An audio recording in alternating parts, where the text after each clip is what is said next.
ছেলে আমাদের বেডরুমে ডাবল বেড এনেছে বলে আমরা একসাথে ঘুমাবো।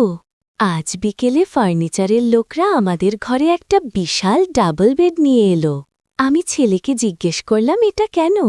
সে বলল আমাদের পুরনো বেড ছোট, আমরা দুজন আরামে ঘুমাতে পারব। আমি বললাম আমরা দুজন মানে?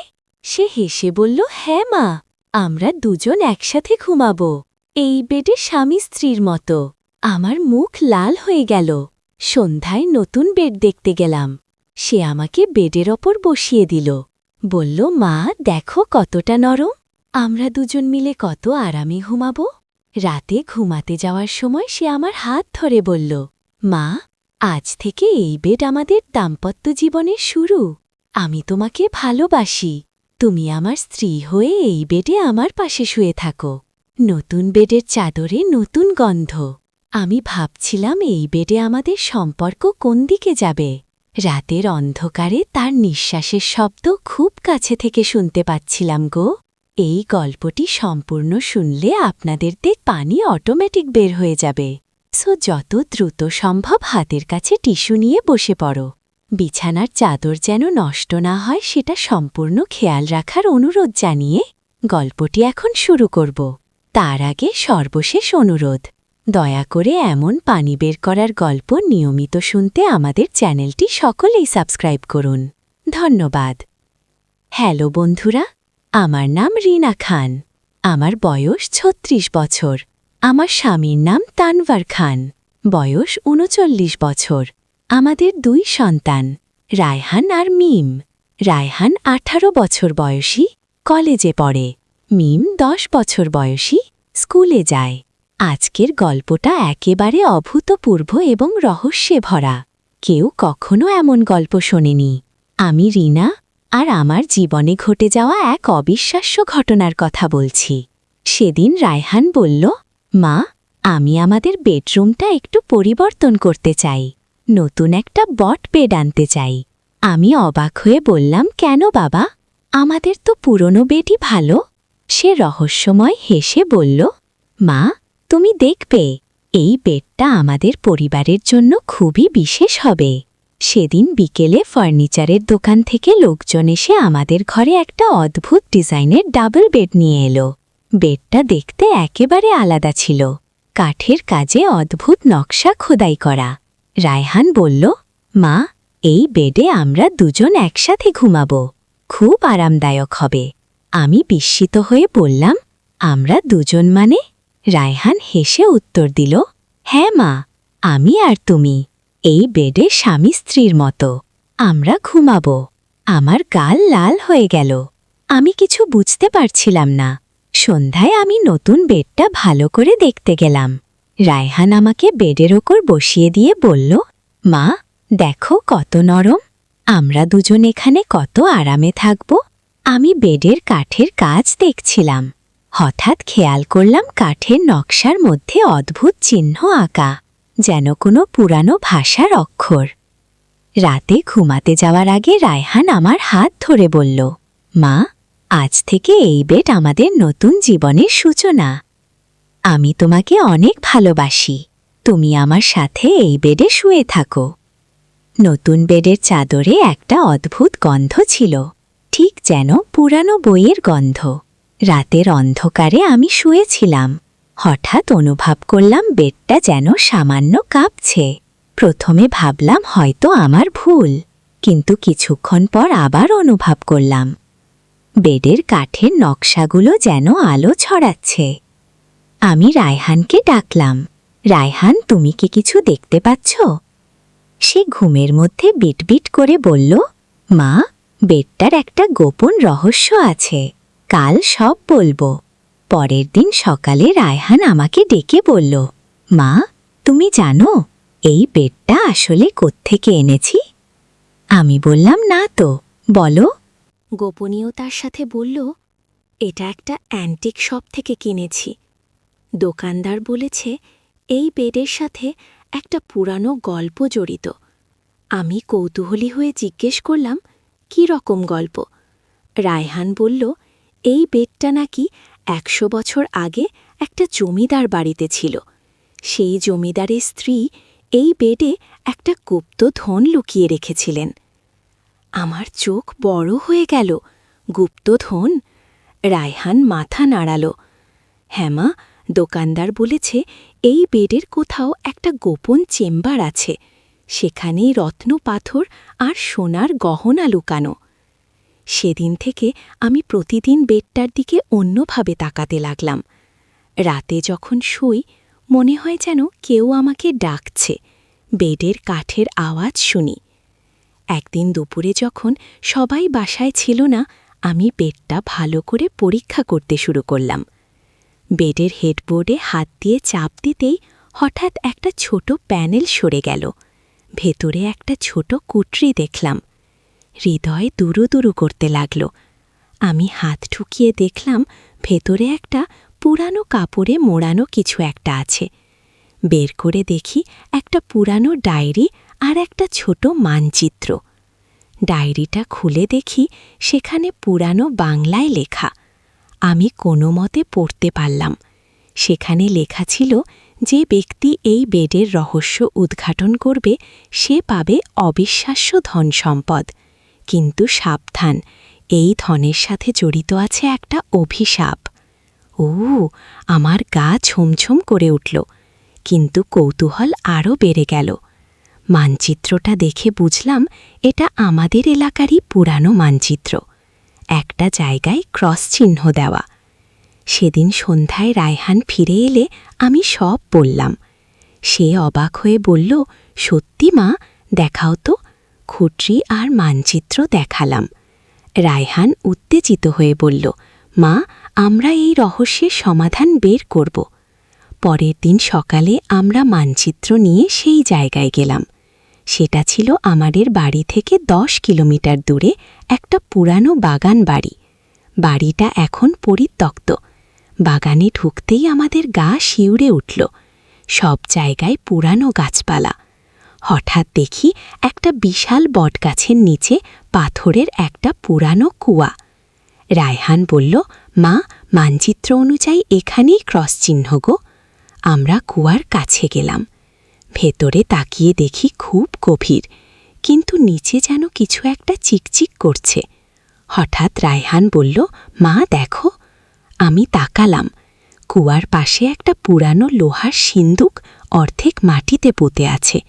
আমরা দুজন মিলে সিন্দুকটা খুঁটে বের করলাম। সিন্দুক খুলতেই আমাদের চোখ ধাঁধিয়ে গেল।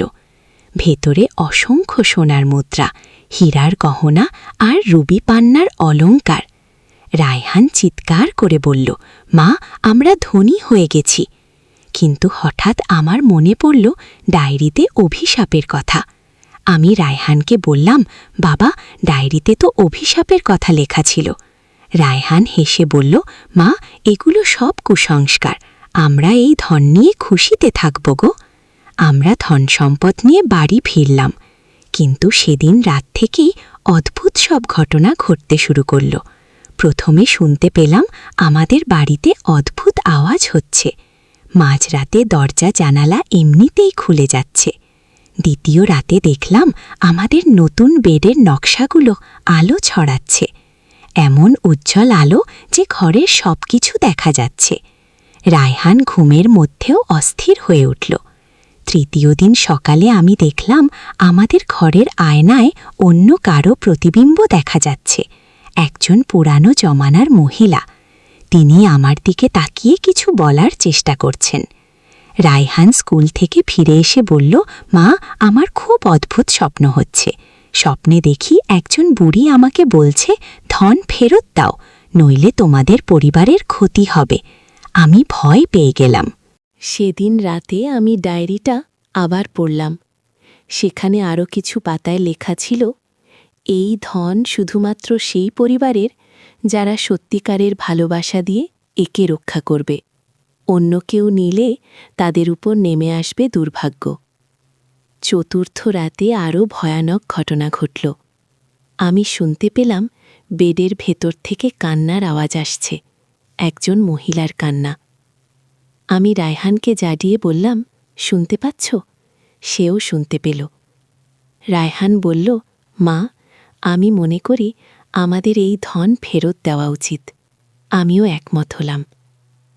পরের দিন আমরা সব ধনসম্পদ নিয়ে আবার সেই পুরানো বাগানবাড়িতে গেলাম। সিন্দুকটা আবার মাটিতে পুঁতে গেলাম। অদ্ভুত ব্যাপার হল, সিন্দুক পুঁতে দেওয়ার সাথে সাথেই আমার মনে একটা শান্তির অনুভূতি এলো। সেদিন রাত থেকে আর কোনো অদ্ভুত ঘটনা ঘটল না। আমাদের বেডের নকশাগুলো আর আলো ছড়ায় না, আয়নায় কোনো অদ্ভুত প্রতিবিম্ব দেখা যায় না। কিন্তু এখানেই শেষ নয়। সপ্তাহখানেক পর একদিন সকালে আমাদের দরজায় নক করল একজন বৃদ্ধ। তিনি বললেন, আমি সেই জমিদার বাড়ির উত্তরাধিকারী। আমার দাদিমার রেখে যাওয়া গল্প শুনেছি। এই এলাকায় তার ধনসম্পদ লুকানো ছিল। আমি অবাক হয়ে বৃদ্ধের কথা শুনলাম। তিনি বললেন, আমার দাদিমা বলে গেছেন, যে পরিবার তার ধন খুঁজে পাবে আর সেটা লোভ না করে ফেরত দিয়ে দেবে, সেই পরিবারের জন্য তিনি বিশেষ আশীর্বাদ রেখে গেছেন। বৃদ্ধ ব্যক্তি আমাদের হাতে একটা ছোট্ট থলে দিয়ে বললেন, এটা আমার দাদিমার পক্ষ থেকে আপনাদের জন্য। আপনারা সৎ মানুষ প্রমাণিত হয়েছেন। থলেটা খুলে দেখি ভেতরে 3টে ছোট হীরার আংটি। বৃদ্ধ বললেন, এগুলো আপনাদের পরিবারের সুখ শান্তির জন্য। একটা আপনার জন্য, একটা আপনার স্বামীর জন্য, আর একটা আপনার বরছেলের জন্যই। আমি রায়হানের দিকে তাকালাম। সে খুশিতে হাসছিল। বৃদ্ধ চলে যাওয়ার আগে বললেন, আপনাদের বেডটাও একটা আশীর্বাদ পুষ্ট। সেখানে শুয়ে আপনারা সব সময় ভালো স্বপ্ন দেখবেন। সেদিন থেকে সত্যিই আমাদের পরিবারে অনেক ভালো ঘটনা ঘটতে শুরু করল। আমার স্বামী তানভরের অফিসে প্রমোশন হল, মিমের স্কুলে ভালো রেজাল্ট হল, আর রায়হান কলেজে স্কলারশিপ পেল। কিন্তু সবচেয়ে অদ্ভুত ব্যাপার হল, আমাদের নতুন বেডে ঘুমালে সত্যিই ভবিষ্যতের স্বপ্ন দেখতে পাই। একদিন স্বপ্নে দেখলাম আমাদের পাশের বাড়িতে আগুন লাগবে। পরের দিনই সেটা সত্যি হল। কিন্তু আমি আগে থেকে জানতাম বলে ফায়ার সার্ভিসকে ডেকে দ্রুত আগুন নেভানো হল। আরেকদিন স্বপ্নে দেখলাম আমাদের এলাকায় বন্যা হবে। আমি সবাইকে সাবধান করে দিলাম। সত্যি 3 দিন পর বৃষ্টিতে বন্যা হল। কিন্তু আমাদের এলাকার সবাই আগে থেকে প্রস্তুত ছিল। এভাবে দিন যেতে লাগল। আমাদের বেডটা যেন একটা জাদুকরি বেড হয়ে উঠেছে। রায়হান বলল, মা, আমি বুঝতে পারছি, এই বেডটা শুধু ঘুমানোর জন্য নয়, এটা আমাদের পরিবারের ভবিষ্যৎ রক্ষা করার জন্যই। একদিন রাতে স্বপ্নে দেখলাম আমাদের পরিবারে একটা বড় বিপদ আসবে। কিন্তু সেই বিপদ থেকে আমরা রক্ষা পেতে পারি যদি আমরা একটা বিশেষ কাজ করি। স্বপ্নে দেখলাম আমাদের বাড়ির পেছনে একটা পুরানো কুয়া আছে। সেখানে একটা গুপ্ত সুড়ঙ্গ আছে। পরের দিন সকালে আমি রায়হানকে স্বপ্নের কথা বললাম। আমরা বাড়ির পেছনে গিয়ে দেখি সত্যিই সেখানে একটা পুরানো কুয়া আছে, যেটা আমরা আগে খেয়াল করিনি। রায়হান একটা দড়ি নিয়ে কুয়ায় নামল। কিছুক্ষণ পর চিৎকার করে বলল, মা, এখানে সত্যিই একটা সুড়ঙ্গ আছে। আর এই সুড়ঙ্গ যেন অনেক দূর পর্যন্ত চলে গেছে গিয়ে। আমিও সাহস করে কুয়ায় নামলাম। দেখলাম কুয়ার একপাশে একটা গোপন দরজা। দরজাটা খুলতেই একটা লম্বা সুড়ঙ্গের দেখা পেলাম। সুড়ঙ্গের ভেতরে মৃদু আলো জ্বলছে। আমরা সুড়ঙ্গ দিয়ে হাঁটতে শুরু করলাম। প্রায় আধ ঘন্টা হাঁটার পর দেখলাম সুড়ঙ্গটা একটা গুহায় গিয়ে শেষ হয়েছে। গুহার ভেতরে দেখলাম দেয়ালে অসংখ্য পুরানো চিত্রকর্ম আঁকা, আর মাঝখানে একটা পাথরের মঞ্চ। রায়হান বলল, মা, এখানে যেন কোনো পুরানো মন্দির বা উপাসনাগার ছিল। আমি পাথরের মঞ্চের কাছে গেলাম। সেখানে একটা পুরানো বই রাখা। বইটা খুলে দেখি সেখানে অদ্ভুত সব ছবি আর লেখা। হঠাৎ গুহার ভেতরে একটা কণ্ঠস্বর ভেসে এলো, তোমরা এখানে কেন এসেছ? আমরা দুজনে ভয় পেয়ে গেলাম, কিন্তু কাউকে দেখতে পেলাম না। আমি কাপা গলায় বললাম, আমরা ভুল করে এসেছি, আমরা চলে যাচ্ছি কি?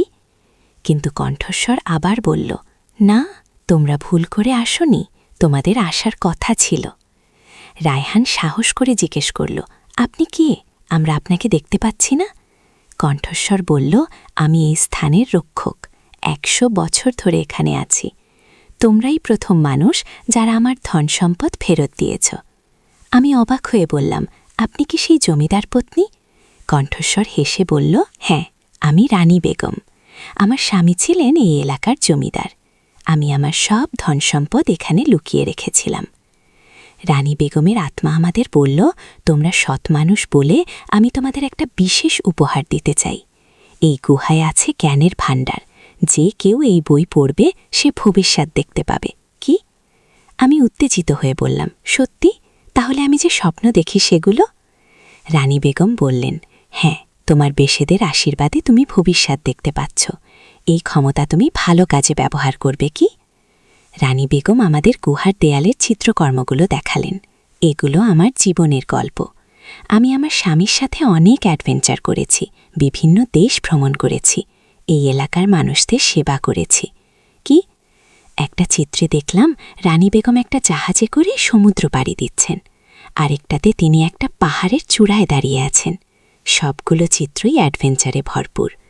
রানী বেগম বললেন, আমি চাই তোমরাও আমার মতো অ্যাডভেঞ্চার করো, কিন্তু সেটা হবে এই আধুনিক যুগের মতো করে। কি? তিনি আমাদের একটা পুরানো মানচিত্র দিলেন।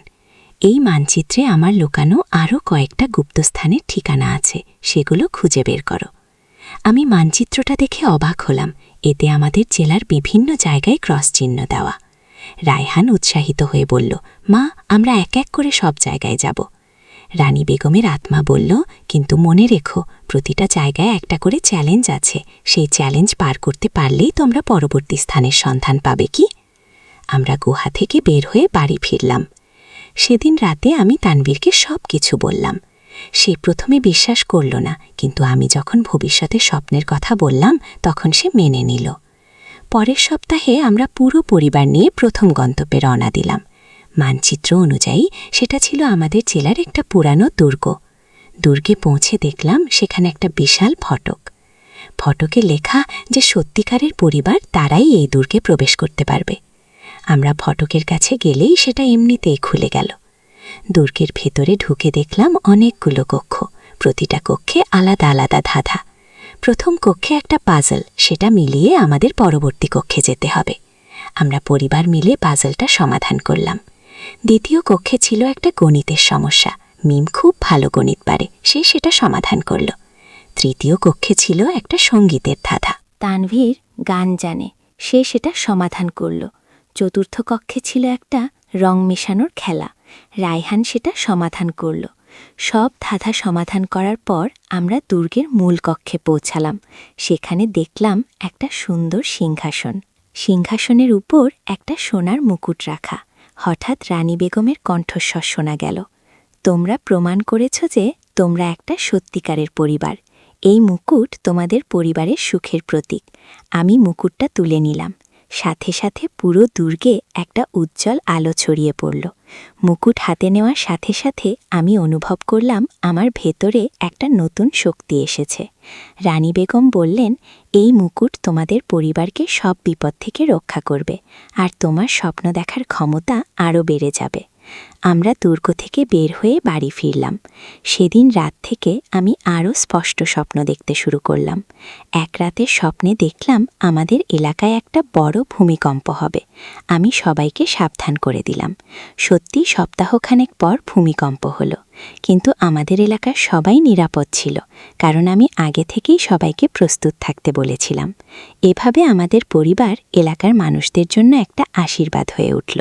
আমার স্বপ্নের মাধ্যমে আমি বিপদের আগাম সংবাদ দিতে পারি, আর আমাদের পরিবারের সবাই মিলে সেই বিপদ মোকাবেলা করি। মানচিত্রে আরও দুটো জায়গার ঠিকানা ছিল। দ্বিতীয় জায়গাটা ছিল একটা পুরানো গির্জা। সেখানে গিয়ে আমরা পেলাম একটা জাদুর বই। বইটায় লেখা ছিল বিভিন্ন রোগের চিকিৎসা। আমি সেই বই পড়ে আমাদের এলাকার অসুস্থ মানুষদের সেবা করতে শুরু করলাম। অদ্ভুত ব্যাপার হলো, বইয়ের নির্দেশ মতো ভেষজ ওষুধ বানিয়ে দিলে সত্যি মানুষ ভালো হয়ে যায়। তৃতীয় জায়গাটা ছিল একটা পুরানো পাহাড়ের চূড়ায়। সেখানে গিয়ে আমরা পেলাম একটা দূরবীক্ষণ যন্ত্র। এই যন্ত্র দিয়ে অনেক দূরের জিনিস দেখা যায়, এমনকি অন্য গ্রামে কী ঘটছে সেটাও দেখা যায়। রায়হান এই দূরবীক্ষণ যন্ত্র ব্যবহার করে বিভিন্ন জায়গায় খোঁজ খবর নিতে শুরু করল। একদিন সে দেখল পাশের গ্রামে একটা শিশু হারিয়ে গেছে। আমরা সেই শিশুকে খুঁজে বের করতে সাহায্য করলাম। এভাবে আমাদের পরিবার ধীরে ধীরে এলাকার সবার কাছে বিশেষ হয়ে উঠল। মানুষ আমাদের কাছে সাহায্যের জন্য আসতে শুরু করল। কিন্তু একদিন আমি স্বপ্নে দেখলাম আমাদের পরিবারে একটা বড় পরীক্ষা আসবে, এমন একটা সমস্যা যেটা আমাদের সবার একসাথে মিলে সমাধান করতে হবে। স্বপ্নে দেখলাম আমাদের এলাকায় একটা বিরাট ঝড় আসবে। সেই ঝড়ে সবার ঘরবাড়ি ভেঙে যাবে, কিন্তু আমাদের কাছে যে জাদুকরী জিনিসগুলো আছে সেগুলো দিয়ে আমরা সবাইকে রক্ষা করতে পারবো। আমি পরিবারের সবাইকে স্বপ্নের কথা বললাম। তানভীর বলল, তাহলে আমাদের প্রস্তুতি নিতে হবে। খিমিম বলল, মা, আমরা সবাইকে সাহায্য করব গো। রায়হান বলল, আমি দূরবীক্ষণ যন্ত্র দিয়ে ঝড়ের গতিপথ দেখব। 3 দিন পর সত্যি একটা ভয়ানক ঝড় এলো, কিন্তু আমরা আগে থেকেই সবাইকে নিরাপদ জায়গায় সরিয়ে নিয়ে গিয়েছিলাম। আমাদের মুকুটের শক্তিতে আমরা একটা সুরক্ষা ঢাল তৈরি করলাম, যেটা আমাদের এলাকাকে রক্ষা করল। ঝড়ের পর সবাই আমাদের ধন্যবাদ দিল, কিন্তু আমরা জানতাম এটা সব রানী বেগমের আশীর্বাদ। একদিন রানী বেগমের আত্মা আবার আমাদের সাথে কথা বলল। তিনি বললেন, তোমরা প্রমাণ করেছ যে তোমরা আমার যোগ্য উত্তরাধিকারী। এখন আমি শান্তিতে পরলোকে চলে যেতে পারবো। আমি বললাম, আপনি চলে গেলে আমরা কি করব? রানী বেগম হেসে বললেন, তোমাদের কাছে এখন সব ক্ষমতা আছে। তোমরা এই এলাকার মানুষদের সেবা করে যাও, আর মনে রেখো, সত্যিকারের শক্তি হল ভালোবাসা আর একসাথে থাকা গো। সেদিনের পর থেকে আমরা আর রানী বেগমের কণ্ঠস্বর শুনিনি, কিন্তু আমাদের জাদুকরী বেড, মুকুট, বই আর দূরবীক্ষণ যন্ত্র সব কিছুই কাজ করতে থাকল। আমি এখন নিয়মিত স্বপ্ন দেখে মানুষদের বিপদের আগাম সতর্কতা দিই। রায়হান দূরবীক্ষণ যন্ত্র দিয়ে হারিয়ে যাওয়া জিনিস খুঁজে দেয়। তানভীর মুকুটের শক্তিতে এলাকার নিরাপত্তা রক্ষা করে, আর মিম জাদুর বই থেকে পড়ে অসুস্থ মানুষদের সেবা করে। এভাবে আমাদের পরিবার হয়ে উঠেছে এই এলাকার রক্ষক। আমাদের ঘরের সেই বিশেষ বেডটা এখনও আমাদের শক্তির উৎস। প্রতি রাতে সেখানে ঘুমিয়ে আমরা নতুন নতুন স্বপ্ন দেখি, নতুন নতুন উপায় খুঁজে পাই মানুষের সেবা করার। রায়হান এখন বলে, মা, এই বেডে আমরা একসাথে ঘুমিয়ে যে স্বপ্ন দেখি সেগুলো শুধু স্বপ্ন নয়, সেগুলো আমাদের ভবিষ্যতের দিক নির্দেশনা। আমি এখন বুঝতে পারি আমাদের পরিবারের এই অ্যাডভেঞ্চার আসলে একটা মহৎ উদ্দেশ্যে। আমরা শুধু নিজেদের জন্য নয়, পুরো এলাকার মানুষের জন্য কাজ করছি। এখনও প্রতি রাতে আমি সেই বিশেষ বেডে ঘুমাই, স্বপ্নে দেখি নতুন নতুন অ্যাডভেঞ্চারের কথা, আর সকালে ঘুম থেকে উঠে সেই অ্যাডভেঞ্চার বাস্তবায়ন করি। আমাদের এই গল্প শুনে অনেকে বিশ্বাস নাও করতে পারে, কিন্তু আমি জানি এটা সত্যি। আমাদের সেই বিশেষ বেড, যেটাই আমরা একসাথে ঘুমাই, সেটাই আমাদের সব রহস্যময় অ্যাডভেঞ্চারের শুরু। আজ রাতে ঘুমানোর আগে রায়হান আমার হাত ধরে বলে, মা, আমাদের এই বেডে যে স্বপ্ন আসে সেগুলো দিয়ে আমরা আগামীকাল আরও ভালো কিছু করব। আর আমি হেসে বলি, হ্যাঁ বাবা, আমাদের এই পারিবারিক বন্ধন আর রহস্যময় যাত্রা চলতেই থাকবে। এই গল্পের মাধ্যমে আমি বুঝেছি পরিবারের সবাই মিলে একসাথে থাকলে যে কোনো রহস্য সমাধান করা সম্ভব, আর ভালোবাসা দিয়ে যে কোনো অভিশাপকেও আশীর্বাদে পরিণত করা যায়। আমাদের এই অ্যাডভেঞ্চার এখনও শেষ হয়নি। প্রতিদিন নতুন নতুন রহস্য আর চ্যালেঞ্জের মুখোমুখি হই, কিন্তু আমাদের পরিবারের একতা আর রানী বেগমের আশীর্বাদে আমরা সব কিছু মোকাবেলা করতে পারি। এই গল্পটা শুনে আপনারা নিশ্চয়ই বুঝতে পেরেছেন, আসল রোমাঞ্চ হল পরিবারের সাথে একসাথে অ্যাডভেঞ্চার করা, আর সবচেয়ে বড় ধন সম্পদ হল পরিবারের ভালোবাসা। আমাদের এই রহস্যময় যাত্রা আজও চলমান। প্রতি রাতে আমি আর রায়হান একসাথে সেই বিশেষ বেডে ঘুমিয়ে নতুন স্বপ্ন দেখি, আর পরের দিন সেই স্বপ্ন অনুযায়ী নতুন অ্যাডভেঞ্চারে বের হই। এই গল্পটাই হল আমাদের পরিবারের সবচেয়ে বড় রহস্যময় অ্যাডভেঞ্চার। একটা সাধারণ বেড থেকে শুরু হয়ে আমাদের জীবন হয়ে উঠেছে একটা অবিশ্বাস্য রূপধার গল্প, তাওবার পথে একটি সম্পূর্ণ ইসলামী উপন্যাস। প্রথম পর্ব, শৈশব ও যৌবনের সূচনা। বর্ণনাকারী: ঢাকার পুরাতন অংশে লালবাগের একটি ছোট্ট গলিতে আবদুল্লাহ মিয়ার বাড়ি। তিনি একজন সৎ ব্যবসায়ী, কাপড়ের দোকান আছে তার। স্ত্রী আয়েশা খুবই ধার্মিক মহিলা। তাদের 2 সন্তান, বড় ছেলে ইউসুফ আর মেয়ে ফাতিমা। ইউসুফ যখন 10 বছর বয়সে তখন সে খুবই ভালো ছেলে ছিল। প্রতিদিন ফজরের নামাজ পড়ত, মাদ্রাসায় যেত, কোরআন শরীফ পড়ত। কিন্তু বয়স বাড়ার সাথে সাথে খারাপ সঙ্গের কারণে তার মধ্যে পরিবর্তন আসতে শুরু করল। আব্দুল্লাহ, ইউসুফ, তুমি আজকাল নামাজ পড়ছ না কেন? ফজরের সময় তোমাকে ডাকলেও ওঠো না। ইউসুফ, আব্বা, আমি খুব ক্লান্ত থাকি, রাতে পড়াশোনা করি বলে। আয়েশা, কিন্তু বেটা, নামাজ তো আমাদের জীবনের সবচেয়ে গুরুত্বপূর্ণ বিষয়। আল্লাহ তাআলা বলেছেন নামাজ প্রতিষ্ঠা করব। ইউসুফ, আম্মা, আমি জানি, কিন্তু এখনকার যুগে সবকিছু আগের মতো নেই। আমার বন্ধুরাও এসব নিয়ে খুব একটা ভাবে না। বর্ণনাকারী, আব্দুল্লাহ আর আয়েশার মন খারাপ হয়ে গেল। তারা বুঝতে পারছিলেন যে তাদের ছেলে ভুল পথে যাচ্ছে, কিন্তু কিভাবে তাকে বোঝাবেন তা তারা বুঝতে পারছিলেন না। ইউসুফ এখন কলেজে পড়ে। সেখানে তার সাথে হাসান নামে এক বন্ধুর খুব ভাব হয়েছে। হাসান ধার্মিক পরিবারের ছেলে হলেও সে ধর্মের ব্যাপারে উদাসীন, বরং সে নানা রকম খারাপ কাজে জড়িত। হাসান, ইউসুফ, আজ রাতে আমাদের সাথে আয়, একটা পার্টি আছে, অনেক মজা হবে। ইউসুফ, কী রকম পার্টি?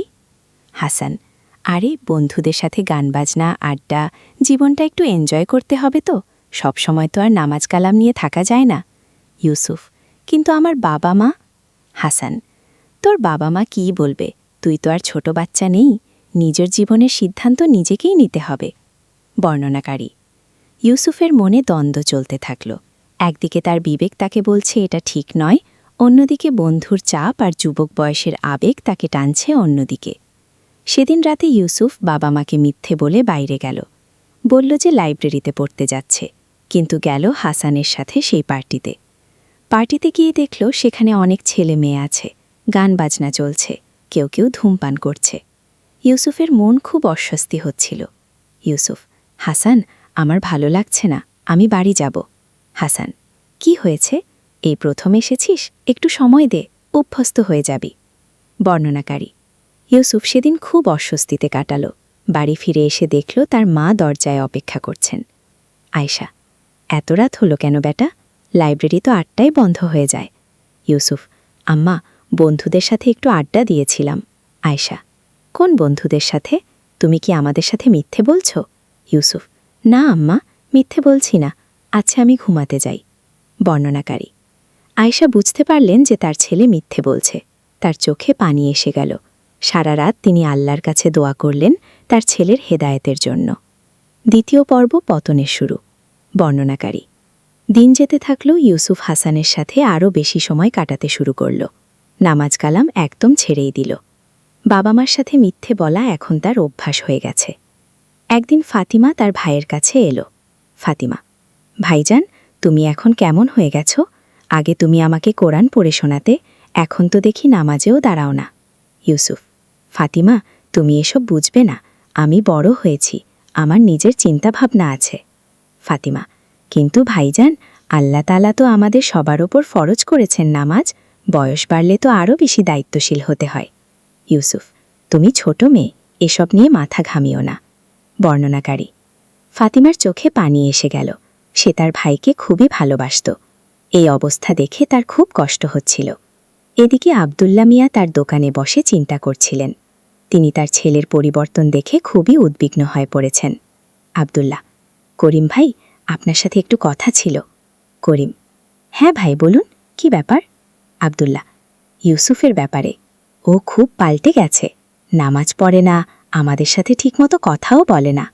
করিম, এই বয়সের ছেলে মেয়েদের এরকম হয়, একটু ধৈর্য ধরুন, ঠিক হয়ে যাবে। আব্দুল্লাহ, কিন্তু ভাই, আমার খুব ভয় হচ্ছে, ও কোন পথে চলে যাচ্ছে কে জানে। বর্ণনাকারী, করিম চাচা একজন অভিজ্ঞ মানুষ, তিনি বুঝতে পারলেন যে ব্যাপারটা গুরুতর। করিম, আব্দুল্লাহ ভাই, আপনি শায়েক আহমেদের কাছে যান, উনি অনেক অভিজ্ঞ, হয়তো ভালো কোনো উপায় বলতে পারবেন? আব্দুল্লাজি, সেটাই ভালো হবে। বর্ণনাকারী, পরের দিন আব্দুল্লাহ মিয়া তার স্ত্রী আয়েশাকে নিয়ে শাহেক আহমেদের কাছে গেলেন। শাহেক আহমেদ একজন বয়স্ক আলেম। এলাকার সবাই তাকে খুব সম্মান করে। শাহেক আহমেদ: আসসালামু আলাইকুম ভাই। বসুন বসুন, কি খবর? আব্দুল্লাহ: ওয়ালাইকুম সালাম হুজুর, আপনার দোয়া নিতে এসেছি আমার ছেলে ইউসুফের ব্যাপারে। শায়েক আহমেদ: কি হয়েছে ইউসুফের? আয়েশা: হুজুর, ও এখন আর নামাজ পড়ে না, আমাদের সাথে ভালো ব্যবহার করে না, খারাপ বন্ধুদের সাথে মিশছে। শায়েক আহমেদ: এটা একটা গুরুতর সমস্যা, কিন্তু ঘাবড়াবেন না, আল্লাহ তাআলা রহমান ও রহিম, তিনি চাইলে যে কোনো অবস্থা পরিবর্তন করতে পারেন। আব্দুল্লাহ: হুজুর, আমরা কি করতে পারি? শায়েক আহমেদ: প্রথমত আপনারা ইউসুফের জন্য বেশি বেশি দোয়া করুন, আল্লাহ তাআলার কাছে কান্নাকাটি করুন। দ্বিতীয়ত তার সাথে রাগারাগি করবেন না, ধৈর্য ধরুন এবং ভালোবাসার সাথে বোঝাতে চেষ্টা করুন। আয়েশা: হুজুর, আমি প্রতিদিন তাহাজ্জুদ পড়ে তার জন্য দোয়া করি। শায়েক আহমেদ: মাশাল্লাহ, মায়ের দোয়া আল্লাহ তাআলা কবুল করেন, আপনি দোয়া করতে থাকুন। আর আব্দুল্লাহ ভাই, আপনি ইউসুফকে একবার আমার কাছে নিয়ে আসার চেষ্টা করুন। আব্দুল্লাহ: জি হুজুর, চেষ্টা করব, কিন্তু ও এখন আমাদের কথা তেমন শোনে না। শায়েক আহমেদ: কোনো সমস্যা নেই, আল্লাহ তাআলা একটা পথ বের করে দেবেন, আপনারা ধৈর্য ধরুন এবং দোয়া করতে থাকুন। তৃতীয় পর্ব, আরও গভীরে। বর্ণনাকারী: ইউসুফের অবস্থা দিন দিন আরও খারাপ হতে থাকল। এখন সে প্রায়ই বাড়ি ফেরে রাত 12টা-1টার সময়। হাসান আর তার দলের সাথে নানা রকম খারাপ কাজে জড়িয়ে পড়ল। একদিন রাতে ইউসুফ বাড়ি এসে দেখল তার আব্বা বসে আছেন। আব্দুল্লাহ: ইউসুফ, তুমি এত রাতে কোথা থেকে আসছ? ইউসুফ: আব্বা, বন্ধুদের সাথে ছিলাম। আব্দুল্লাহ: কি করছিলে বন্ধুদের সাথে? ইউসুফ: আব্বা, আপনি আমাকে এত প্রশ্ন কেন করেন? আমি তো কোনো খারাপ কাজ করি না। আব্দুল্লাহ: বেটা, আমি তোমার বাবা, তোমার ভালো মন্দের দায়িত্ব আমার। আজকাল তুমি নামাজ পড়ো না, ভালো বই পড়ো না, এতে আমার চিন্তা হয়। ইউসুফ: আব্বা, যুগের সাথে তাল মিলিয়ে চলতে হয়, এখনকার ছেলেমেয়েরা সবাই এরকমই। আব্দুল্লাহ: কিন্তু বেটা, আমরা মুসলিম, আমাদের কিছু নিয়ম কানুন আছে, আল্লাহ তাআলা আমাদের যেভাবে চলতে বলেছেন সেভাবেই চলা উচিত। ইউসুফ: আব্বা, আমি আর ছোট নেই, আমি নিজে বুঝে কাজ করতে পারি। বর্ণনাকারী: আব্দুল্লাহ মিয়ার মন খুব ভেঙে গেল, তিনি আর কিছু বলতে পারলেন না। এদিকে হাসান ইউসুফকে আরও খারাপ কাজে জড়াতে চাইছিল। হাসান: ইউসুফ, আজ আমাদের সাথে একটা কাজে যেতে হবে। ইউসুফ: কি কাজ? হাসান: একটা দোকান থেকে কিছু জিনিস নিয়ে আসতে হবে। ইউসুফ: মানে? হাসান: আরে বেশি প্রশ্ন করিস না, চল, পরে বুঝবি। বর্ণনাকারী: ইউসুফ বুঝতে পারল যে এটা চুরির কথা বলা হচ্ছে, তার বিবেক তাকে বাধা দিচ্ছিল। ইউসুফ: হাসান, এটা তো চুরি, আমি এসব করতে পারবো না। হাসান: তুই এখনও ছোটদের মতো ভাবিস, জীবনে এগিয়ে যেতে হলে এসব করতেই হয়, তাছাড়া এটা বড় কোনো ব্যাপার না। ইউসুফ: কিন্তু হাসান? কিন্তু কিছু নেই, তুই আমার সাথে আসবি নাকি? বর্ণনাকারী: ইউসুফের মন দোটানায় পড়ে গেল, একদিকে বন্ধুদের চাপ, অন্যদিকে বিবেকের আওয়াজ। ইউসুফ: ঠিক আছে, যাব, কিন্তু আমি কোনো বটকাজ করব না। হাসান: হ্যাঁ হ্যাঁ, তুই শুধু পাহারা দিবি। বর্ণনাকারী: সেদিন রাতে ইউসুফ হাসানদের সাথে গেল, তারা একটা মোবাইলের দোকানে চুরি করল। ইউসুফ বাইরে দাঁড়িয়ে পাহারা দিয়েছিল। চুরির ঘটনা শেষ হবার পর ইউসুফের মন খুবই খারাপ লাগছিল। সে অনুভব করছিল যে সে একটা ভুল কাজ করেছে। বাড়ি ফিরে এসে সে দেখল তার মা নামাজের পর দোয়া করছেন। আয়শা: হে আল্লাহ, আমার ছেলে ইউসুফকে হেদায়েত দিন, তাকে সঠিক পথে ফিরিয়ে আনুন, আমি জানি আপনি সব পারেন। বর্ণনাকারী: ইউসুফ মায়ের এই দোয়া শুনে খুবই অস্বস্তি বোধ করল, তার মনে একটা অপরাধবোধ কাজ করতে শুরু করল। চতুর্থ পর্ব, সংকটের শিখর। বর্ণনাকারী ইউসুফের খারাপ কাজের পরিমাণ দিন দিন বাড়তে থাকল। এখন সে হাসানদের সাথে নিয়মিত চুরিচামারিতে জড়িত। তবে তার মনের গভীরে একটা অস্বস্তি সবসময় কাজ করত। একদিন ফাতিমা তার ভাইয়ের রুমে গিয়ে দেখল ইউসুফ নতুন একটা মোবাইল ব্যবহার করছে। ফাতিমা: ভাইজান, এটা কোথা থেকে পেলে? আব্বা তো বলেছিলেন আর্থিক অবস্থা খুব একটা ভালো না। ইউসুফ: ও, এটা বন্ধুর কাছ থেকে নিয়েছি। ফাতিমা: মা, কোন বন্ধু? ইউসুফ: তুমি চিনো না, তুমি তোমার পড়াশোনা নিয়ে থাক। বর্ণনাকারী: ফাতিমার সন্দেহ হল। সে বুঝতে পারে যে ভাইরা কিছু লুকাচ্ছে। এদিকে শায়েখ আহমদ একদিন আবদুল্লা মিয়ার দোকানে এলেন। শায়েখ আহমদ: আসসালামু আলাইকুম ভাই, কেমন আছেন? আবদুল্লাহ: ওয়ালাইকুম সালাম হুজুর, আল্লাহর রহমতে ভালো। শায়েখ আহমদ: ইউসুফের অবস্থা কেমন? আবদুল্লাহ: হুজুর, আরও খারাপ হয়েছে। এখন প্রায় রাত 2টা-3টায় বাড়ি ফেরে, কিছু বললে রেগে যায়। শায়েখ আহমদ: আল্লাহ তাআলা আমাদের পরীক্ষা করেন, ধৈর্য ধরুন, দোয়া করুন। আবদুল্লাহ: হুজুর, আমার খুব ভয় লাগে, ও কোন পথে চলে যাচ্ছে কে জানে। শায়েখ আহমদ: একটা কাজ করুন, আগামীকাল জুমার দিন ইউসুফকে বলুন আপনার সাথে দোকানে আসতে, আমি সেখানে যাব। আবদুল্লাহ: হুজুর, সে কি আসবে? শায়েখ আহমদ: চেষ্টা করে দেখুন, হয়তো আল্লাহ তাআলার পক্ষ থেকে একটা পথ বেরোবে। বর্ণনাকারী: পরের দিন আবদুল্লা মিয়া ইউসুফকে বললেন দোকানে আসতে। অনেক জোড়াজোড়ির পর ইউসুফ রাজি হল। দোকানে গিয়ে ইউসুফ দেখল শায়েখ আহমদ বসে আছে। তার মন খুব অস্বস্তিতে পড়ে গেল। শায়েখ আহমদ: আসসালামু আলাইকুম ইউসুফ, কেমন আছো বেটা? ইউসুফ: ওয়ালাইকুম সালাম হুজুর, ভালো আছি। শায়েখ আহমদ: বস বেটা, তোমার সাথে কিছু কথা ছিল। বর্ণনাকারী: ইউসুফ বুঝতে পারে যে এটা তার ব্যাপারে কথা বলার জন্য একটা ব্যবস্থা। তার রাগ হল। ইউসুফ: হুজুর, আমি আসলে তাড়াতাড়ি বাড়ি যাব। শায়েখ আহমদ: 5 মিনিট সময় দাও বেটা, গুরুত্বপূর্ণ কথা। ইউসুফ: কি কথা হুজুর? শায়েখ আহমদ: বেটা, জীবনে কখনো কখনো আমরা ভুল পথে চলে যাই, কিন্তু আল্লাহ তাআলা আমাদের সুযোগ দেন ফিরে আসার। ইউসুফ: হুজুর, আমি কোনো ভুল পথে যাইনি। শায়েখ আহমদ: বেটা, তুমি কি নামাজ পড়ো? ইউসুফ: হুজুর, এটা আমার ব্যক্তিগত ব্যাপার। শায়েখ আহমদ: ইউসুফ, নামাজ কোনো ব্যক্তিগত ব্যাপার নয়, এটা আল্লাহ তাআলার হুকুম, আর হুকুম অমান্য করা মানে বিদ্রোহ। ইউসুফ: হুজুর, আমি এখন যাই। শায়েখ আহমদ: বেটা, একটু শোনো, তুমি জানো আল্লাহ তাআলা কোরআনে বলেছেন যে তওবা করে এবং সৎকর্ম করে আল্লাহ তার তওবা কবুল করেন গো। ইউসুফ: হুজুর, আমার তওবা করার কিছু নেই, আমি কোনো খারাপ কাজ করিনি। বর্ণনাকারী: শায়েখ আহমদ ইউসুফের চোখে চোখ রেখে বললেন। শায়েখ আহমদ: ইউসুফ, মিথ্যা বলা কিন্তু বড় গুনাহ, আর নিজেকে ধোঁকা দেওয়া আরও বড় বিপদ। ইউসুফ: আমি মিথ্যা বলছি না আব্বা, আমি বাড়ি যাচ্ছি। বর্ণনাকারী: ইউসুফ সেদিন রেগে গিয়ে দোকান থেকে চলে গেল। আবদুল্লা মিয়ার খুব লজ্জা লাগল। আবদুল্লা: হুজুর, দুঃখিত, ও এখন খুবই জেদি হয়ে গেছে। শাইখ আহমদ: কোনো সমস্যা নেই ভাই, আল্লাহ তাআলা তার কাজ নিজেই করবেন, আপনারা দোয়া করতে থাকুন। বর্ণনাকারী: সেদিন রাতে ইউসুফ আরও রেগেছিল। সে হাসানকে ফোন করল। ইউসুফ: হাসান, আজ রাতে কোনো কাজ আছে হাসান? হ্যাঁ, একটা বড় কাজ আছে, অনেক টাকার ব্যাপার। ইউসুফ: কীরকম কাজ?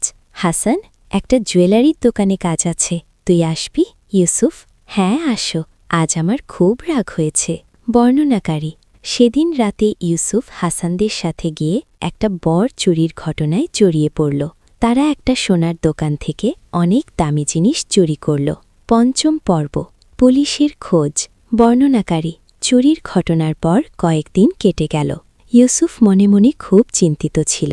তার মনে হচ্ছিল কেউ যেন তার পিছনে আছে। একদিন সকালে আবদুল্লা মিয়ার দোকানে 2 জন পুলিশ এলো। পুলিশ অফিসার: আসসালামু আলাইকুম, আপনি কি আবদুল্লা? আবদুল্লা: ওয়ালাইকুম আসসালাম। জি, আমি আবদুল্লা। কি ব্যাপার? পুলিশ অফিসার: আপনার ছেলে ইউসুফ কোথায়? আবদুল্লা: কেন, কি হয়েছে? পুলিশ অফিসার: গত সপ্তাহে একটা জুয়েলারির দোকানে চুরি হয়েছে। আমাদের সন্দেহ আছে আপনার ছেলে এই ঘটনায় জড়িত। বর্ণনাকারী: আবদুল্লা মিয়ার মাথায় যেন বজ্রপাত হল। তিনি কিছুক্ষণ কিছু বলতে পারলেন না। আবদুল্লা: অফিসার সাহেব, নিশ্চয়ই কোনো ভুল হচ্ছে, আমার ছেলে এসব করতে পারে না। পুলিশ অফিসার: আমরা আশা করি তাই, কিন্তু তাকে আমাদের সাথে আসতে হবে জিজ্ঞাসাবাদের জন্য। আবদুল্লা: ও এখন বাড়িতে নেই, কলেজে গেছে। পুলিশ অফিসার: ঠিক আছে, আজ সন্ধ্যার মধ্যে থানায় হাজির করবেন। বর্ণনাকারী: পুলিশ চলে যাওয়ার পর আবদুল্লা মিয়া দোকান বন্ধ করে দিয়ে বাড়ি চলে গেলেন। গিয়ে দেখেন আয়েশা নামাজ পড়ছেন। আব্দুল্লাহ, আয়েশা, ইউসুফ কোথায়?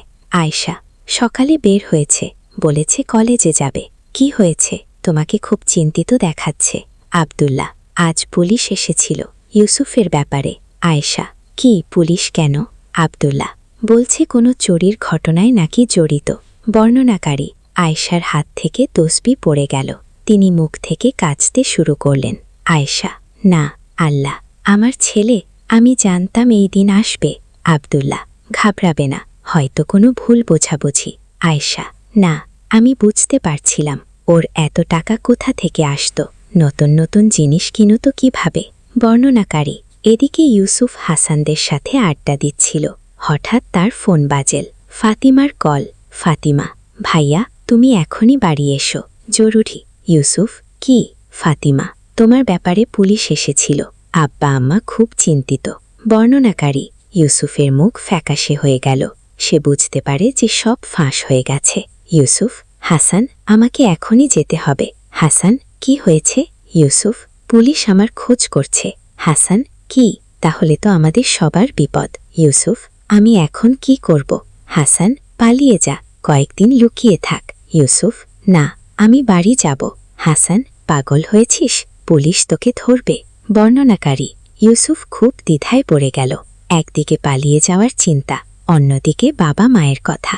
ষষ্ঠ পর্ব, ফেরার প্রস্তুতি। বর্ণনাকারী, ইউসুফ শেষ পর্যন্ত বাড়ি যাওয়ার সিদ্ধান্ত নিল। বাড়িতে পৌঁছে দেখো তার বাবা মা বসে আছে। দুজনের চোখেই পানি। ইউসুফ, আসসালামু আলাইকুম। আয়েশা, তুই এসে গেছিস বেটা? আব্দুল্লাহ, ইউসুফ, আজ পুলিশ এসেছিল। ইউসুফ, জানি আব্বা। আব্দুল্লাহ, তুমি কি সত্যি? বর্ণনাকারী, ইউসুফ কিছুক্ষণ চুপ থাকো, তারপর মাথা নিচু করে বলল, ইউসুফ, আব্বা, আমি খুব বড় ভুল করেছি। আয়েশা, হায় আল্লাহ, আমার ছেলে। ইউসুফ, আম্মা, আমি আপনাদের লজ্জায় ফেলেছি। আমি জানি আমার কোনো মাফ নেই। আব্দুল্লাহ, কি করেছিস তুই? ইউসুফ, আব্বা, আমি চুরি করেছি, অনেকবার, হাসান আর তার দলের সাথে।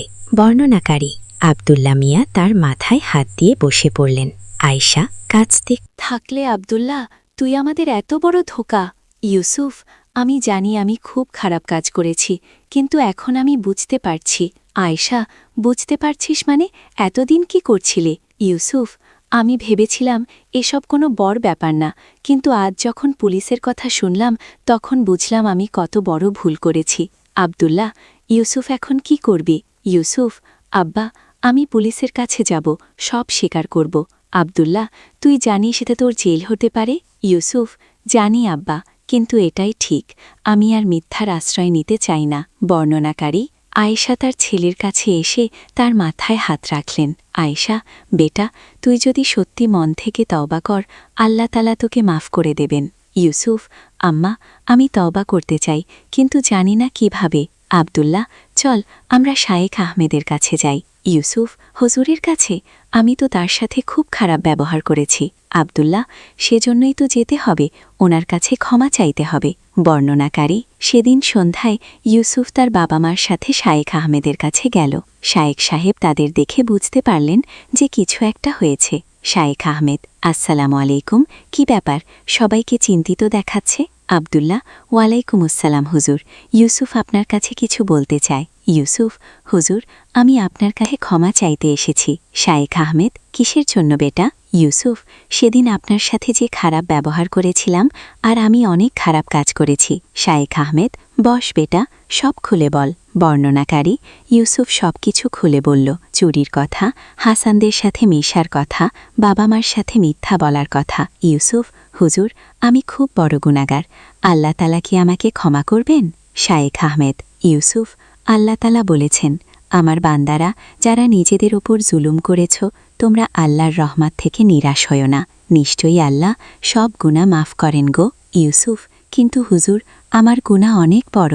শায়েখ আহমেদ, বেটা, আল্লাহর রহমত আরও বড়, তুমি যদি সত্যিকারের তওবা করো তিনি অবশ্যই মাফ করবেন। ইউসুফ, হুজুর, আমি কিভাবে তওবা করব? শায়েখ আহমেদ, প্রথমত তোমার গুনাহের জন্য লজ্জিত হও এবং আল্লাহর কাছে ক্ষমা চাও। দ্বিতীয়ত, আর কখনো এসব করবে না বলে দৃঢ় সংকল্প করো। তৃতীয়ত, যাদের ক্ষতি করেছ তাদের ক্ষতিপূরণ দাও। ইউসুফ, হুজুর, আমি সব ফেরত দিতে চাই, কিন্তু পুলিশ আমাকে খুঁজছে। শায়েখ আহমেদ, তুমি পুলিশের কাছে গিয়ে সব স্বীকার কর, সততার সাথে বিচারের মুখোমুখি হও, এটাও তওবার অংশ। আব্দুল্লাহ, হুজুর, ওর জেল হলে? শায়েখ আহমেদ, আব্দুল্লাহ ভাই, আল্লাহ তালা যেটা ভালো মনে করবেন সেটাই হবে, তবে সততার পথ সবসময় উত্তম। সপ্তম পর্ব, আত্মসমর্পণ। বর্ণনাকারী, পরের দিন সকালে ইউসুফ তার বাবার সাথে থানায় গেল। পুলিশ অফিসার তাদের দেখে অবাক হলেন। পুলিশ অফিসার, আপনারা এসে গেছেন, আমরা তো সন্ধ্যায় আসার কথা বলেছিলাম। আব্দুল্লাহ, অফিসার সাহেব, আমার ছেলে আপনাদের কিছু বলতে চায়। ইউসুফ, স্যার, আমি সব স্বীকার করতে চাই। পুলিশ অফিসার, মানে? ইউসুফ, আমি জুয়েলারির দোকানে চুরিতে জড়িত ছিলাম, আমি সব বলে দেব। বর্ণনাকারী, পুলিশ অফিসার খুবই অবাক হলেন, তিনি আগে কখনো দেখেননি কোনো অপরাধী এভাবে স্বেচ্ছায় এসে সব স্বীকার করছে। পুলিশ অফিসার, তুমি জানো এর মানে কি? ইউসুফ, জানি স্যার, আমার জেল হতে পারে, কিন্তু আমি আর মিথ্যা বলতে চাই না। পুলিশ অফিসার, তোমার সাথে আর কারা ছিল? ইউসুফ, স্যার, আমি সবার নাম দেব, কিন্তু একটা কথা, আমি যা করেছি সেটা আমার নিজের ইচ্ছায়, কেউ আমাকে জোর করেনি। বর্ণনাকারী, ইউসুফ সব কিছু খুলে বলল, হাসানদের নাম দিল, কোথায় চুরি করেছে, কি নিয়েছে সব। পুলিশ অফিসার, চুরির বাল কোথায়? ইউসুফ, স্যার, যেটুকু আমার কাছে আছে সব এনেছি। বর্ণনাকারী, ইউসুফ একটা ব্যাগ থেকে মোবাইল, গহনা আর কিছু টাকা বের করে দিল। ইউসুফ, স্যার, আমি চাই এগুলো মালিকদের কাছে ফেরত দেওয়া হোক। পুলিশ অফিসার, তুমি কি আইনজীবী নিতে চাও? ইউসুফ, না স্যার, আমি যা করেছি তার জন্য যা শাস্তি হয় সেটা মেনে নেব। বর্ণনাকারী, আব্দুল্লাহ মিয়া তার ছেলের এই পরিবর্তন দেখে অবাক হয়ে গেলেন। যে ছেলে কয়েকদিন আগেও মিথ্যা বলত, সে আজ এত সততার সাথে সব স্বীকার করছে। আব্দুল্লাহ, অফিসার সাহেব, আমার ছেলে কি আজকেই জেলে যাবে? পুলিশ অফিসার, আপাতত না, কিন্তু কোর্টে কেস হবে, তারপর দেখা যাবে। ইউসুফ, স্যার, আমার একটা অনুরোধ, আমার বাবা মা খুবই ভালো মানুষ, আমার কাজের জন্য যেন তাদের কোনো সমস্যা না হয়। পুলিশ অফিসার, তোমার সততা দেখে আমার খুব ভালো লেগেছে, আমি কোর্টে এই কথা বলবো। অষ্টম পর্ব, অপেক্ষার দিনগুলো। বর্ণনাকারী, থানা থেকে ফিরে এসে ইউসুফ সবার প্রথমে তার মায়ের কাছে গেল। ইউসুফ, আম্মা, আমি আপনার পায়ে পড়ি, আমাকে ক্ষমা করুন। আয়েশা, উঠ বেটা, তুই আমার ছেলে, আমি তোর জন্য রাগ করব কি করে? ইউসুফ, আম্মা, আমি আপনাদের এত কষ্ট দিয়েছি, এত লজ্জায় ফেলেছি। আয়েশা, বেটা, তুই যেভাবে সব স্বীকার করেছিস এতে আমার গর্ব হয়েছে, আল্লাহ তাআলা তোকে হেদায়েত দিয়েছেন। বর্ণনাকারী, ফাতিমাও তার ভাইয়ের কাছে এলো। ফাতিমা, ভাইজা, আমি জানতাম তুমি ভালো হয়ে যাবে, আমি প্রতিদিন তোমার জন্য দোয়া করতাম। ইউসুফ, ফাতিমা, তোর মতো বোন পেয়ে আমি ভাগ্যবান। বর্ণনাকারী, সেই রাতে ইউসুফ অনেক দিন পর নামাজ পড়ল, তার চোখে পানি আসছিল। ইউসুফ, হে আল্লাহ, আমি খুব বড় গুনাহগার, আমি জানি আমার মাফ পাওয়ার যোগ্যতা নেই, কিন্তু আপনি তো রহমান, আপনি আমাকে ক্ষমা করুন, আমি আর কখনো খারাপ কাজ করব না। বর্ণনাকারী, পরের কয়েকদিন ইউসুফ বাড়িতেই থাকল, সে প্রতিদিন 5 ওয়াক্ত নামাজ পড়তে শুরু করল, কোরআন তেলাওয়াত করতে শুরু করল। একদিন হাসান তার বাড়িতে এলো। হাসান, ইউসুফ, তুই কি পাগল হয়ে গেছিস? পুলিশের কাছে সব বলে দিয়েছিস? ইউসুফ, হাসান, আমি ঠিকই করেছি। হাসান, ঠিক করেছিস মানে? আমাদেরও তো সমস্যা হবে। ইউসুফ, হাসান, আমি তোর নামও দিয়েছি, কিন্তু তুই যদি তওবা করিস আল্লাহ তোকেও মাফ করে দেবেন। হাসান, আবার শুরু করলি, তোর মাথা খারাপ হয়ে গেছে। ইউসুফ, হাসান, আমার মাথা এখন ঠিক হয়েছে, আগে খারাপ ছিল। হাসান, তুই একদম পাল্টে গেছিস। হ্যাঁ, আলহামদুলিল্লাহ, আল্লাহ তাআলা আমাকে হেদায়েত দিয়েছেন। হাসান রেগে গিয়ে চলে গেল, কিন্তু ইউসুফ তার জন্য দোয়া করল। কয়েকদিন পর শায়েখ আহমদ ইউসুফদের বাড়িতে এলেন। শায়েখ আহমদ, আসসালামু আলাইকুম, ইউসুফ কেমন আছে? আয়েশা, ওয়ালাইকুম আসসালাম হুজুর, আলহামদুলিল্লাহ, আমার ছেলে অনেক পাল্টে গেছে। শায়েখ আহমদ, ইউসুফ, এসো বেটা। ইউসুফ, আসসালামু আলাইকুম হুজুর। শায়েখ আহমদ, ওয়ালাইকুম আসসালাম, কেমন আছো? ইউসুফ, আলহামদুলিল্লাহ হুজুর, আল্লাহ তাআলার অশেষ কৃপায় ভালো আছি। শায়েখ আহমদ, মাশাআল্লাহ, তোমার তাওবা দেখে আমার খুব খুশি লেগেছে। ইউসুফ, হুজুর, এই তাওবা কি আল্লাহ তাআলা কবুল করবেন? শায়েখ আহমদ, অবশ্যই বেটা, আল্লাহ তাআলা বলেছেন, যে তাওবা করে এবং ঈমান আনে ও সৎকর্ম করে, এরাই তারা যাদের পাপগুলোকে পুণ্যে রূপান্তরিত করে দেওয়া হবে। ইউসুফ। সুবহানাল্লাহ, আল্লাহ তাআলা কত দয়ালু। নবম পর্ব। কোর্টে। বর্ণনাকারী। 2 সপ্তাহ পর ইউসুফের কোর্টে হাজিরার দিন এলো। সেদিন সকালে পুরো পরিবার একসাথে দোয়া করল। আব্দুল্লাহ, হে আল্লাহ, আমার ছেলে তাওবা করেছে, আপনি তার উপর দয়া করুন। আয়েশা, হে আল্লাহ, আমার ছেলেকে ভালো রাখুন, তার হৃদয়ে ঈমান আর তাকওয়া বাড়িয়ে দিন। ফাতিমা, আল্লাহ ভাইয়ার উপর সহজ করুন। ইউসুফ, আমিন। হে আল্লাহ, আপনি যা ভালো মনে করেন তাই করুন, আমি আপনার ফয়সালা মেনে নেব। বর্ণনাকারী। কোর্টে গিয়ে দেখল অনেক মানুষ। ইউসুফের বুক ধরফর করছিল, কিন্তু সে মনে মনে আল্লাহর নাম জপ করছিল। বিচারক। ইউসুফ, তুমি কি স্বীকার করো যে তুমি চুরির সাথে জড়িত ছিলে? ইউসুফ, জি হুজুর, আমি সব স্বীকার করি। বিচারক, তুমি জানো এর শাস্তি কি? ইউসুফ, জি হুজুর, আমি যা করেছি তার জন্য আমি লজ্জিত, আমি আর কখনো এসব করব না। বর্ণনাকারী। পুলিশ অফিসার বিচারকের কাছে বলল।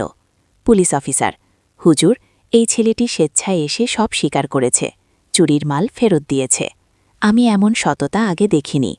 বিচারক। ইউসুফ, তুমি কেন স্বেচ্ছায় এসে স্বীকার করলে? ইউসুফ, হুজুর, আমি বুঝতে পেরেছি যে আমি ভুল করেছি, আমি আল্লাহর কাছে তাওবা করেছি, এখন আইনের কাছেও সত্য বলতে চাই। বিচারক, তোমার এই সততা প্রশংসনীয়, তবে আইন তো আইন। বর্ণনাকারী। এই সময় দোকানের মালিক, যার কাছ থেকে চুরি হয়েছিল, সে উঠে দাঁড়াল। দোকানদার, হুজুর, আমি কিছু বলতে চাই। বিচারক, হ্যাঁ বলুন। দোকানদার, হুজুর, এই ছেলে আমার কাছে এসে ক্ষমা চেয়েছে, আমার মাল ফেরত দিয়েছে, আমি তাকে ক্ষমা করে দিয়েছি। বিচারক, আপনি নিশ্চিত? দোকানদার, জি হুজুর, এত সৎ একটা ছেলেকে জেলে পাঠানো উচিত হবে না, বরং এরকম ছেলেরা সমাজের কাজে লাগতে পারে। বর্ণনাকারী। বিচারক কিছুক্ষণ চিন্তা করলেন। বিচারক, ইউসুফ, তোমার সততা এবং অনুশোচনা দেখে আমি প্রভাবিত। তুমি 6 মাসের প্রবেশন পাবে, এই সময়ে তুমি কমিউনিটি সার্ভিস করবে। ইউসুফ, আলহামদুলিল্লাহ, ধন্যবাদ হুজুর।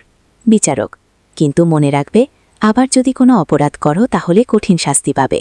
ইউসুফ, হুজুর, আমি আল্লাহর শপথ করে বলছি, আমি আর কখনো কোনো খারাপ কাজ করব না। বর্ণনাকারী। কোর্ট থেকে বের হয়ে ইউসুফ সিজদায় পড়ে গেল। ইউসুফ, আলহামদুলিল্লাহি রব্বিল আলামিন, আল্লাহ তাআলা আমার উপর কত দয়া করেছেন। 10ম পর্ব। নতুন জীবনের শুরু। বর্ণনাকারী। প্রবেশনের সময় ইউসুফ হাসপাতালে রোগীদের সেবা করত। প্রতিদিন ফজরের পর সে হাসপাতালে যেত এবং বিকেলে ফেরত। ইউসুফ, আম্মা, আজ হাসপাতালে একজন বৃদ্ধ মানুষের সাথে দেখা হলো, তার কোনো আত্মীয় নেই, খুব কষ্টে আছেন। আয়শা, তুই তার জন্য কি করলি? ইউসুফ, তার জন্য খাবার কিনে দিয়েছি, আর তার সাথে কিছুক্ষণ বসে কথা বলেছি। আব্দুল্লাহ, মাশাল্লাহ বেটা, এভাবেই মানুষের সেবা করতে হয়। ইউসুফ, আব্বা, আমার খুব ভালো লাগে যখন কারো উপকার করতে পারি। বর্ণনাকারী। একদিন হাসপাতালে ইউসুফের সাথে নাসির নামে এক দরিদ্র মানুষের দেখা হলো। তার ছোট মেয়ে অসুস্থ, কিন্তু চিকিৎসার টাকা নেই। নাসির, ভাই, আপনি কি আমাকে একটু সাহায্য করতে পারবেন?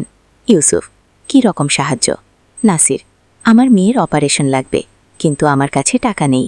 ইউসুফ, কত টাকা লাগবে? নাসির, 15,000 টাকা। ইউসুফ, আপনি চিন্তা করবেন না, আমি ব্যবস্থা করি। বর্ণনাকারী। ইউসুফ বাড়ি গিয়ে তার বাবার কাছে নাসিরের কথা বলল। ইউসুফ, আব্বা, নাসির চাচার মেয়ের অপারেশন লাগবে, আমরা কি তাকে সাহায্য করতে পারি? আব্দুল্লাহ, অবশ্যই বেটা, আল্লাহ তাআলা আমাদের সচ্ছল রেখেছেন অন্যদের সাহায্য করার জন্য। আয়েশা, আমার কাছেও কিছু টাকা জমানো আছে, সেটাও দিয়ে দাও।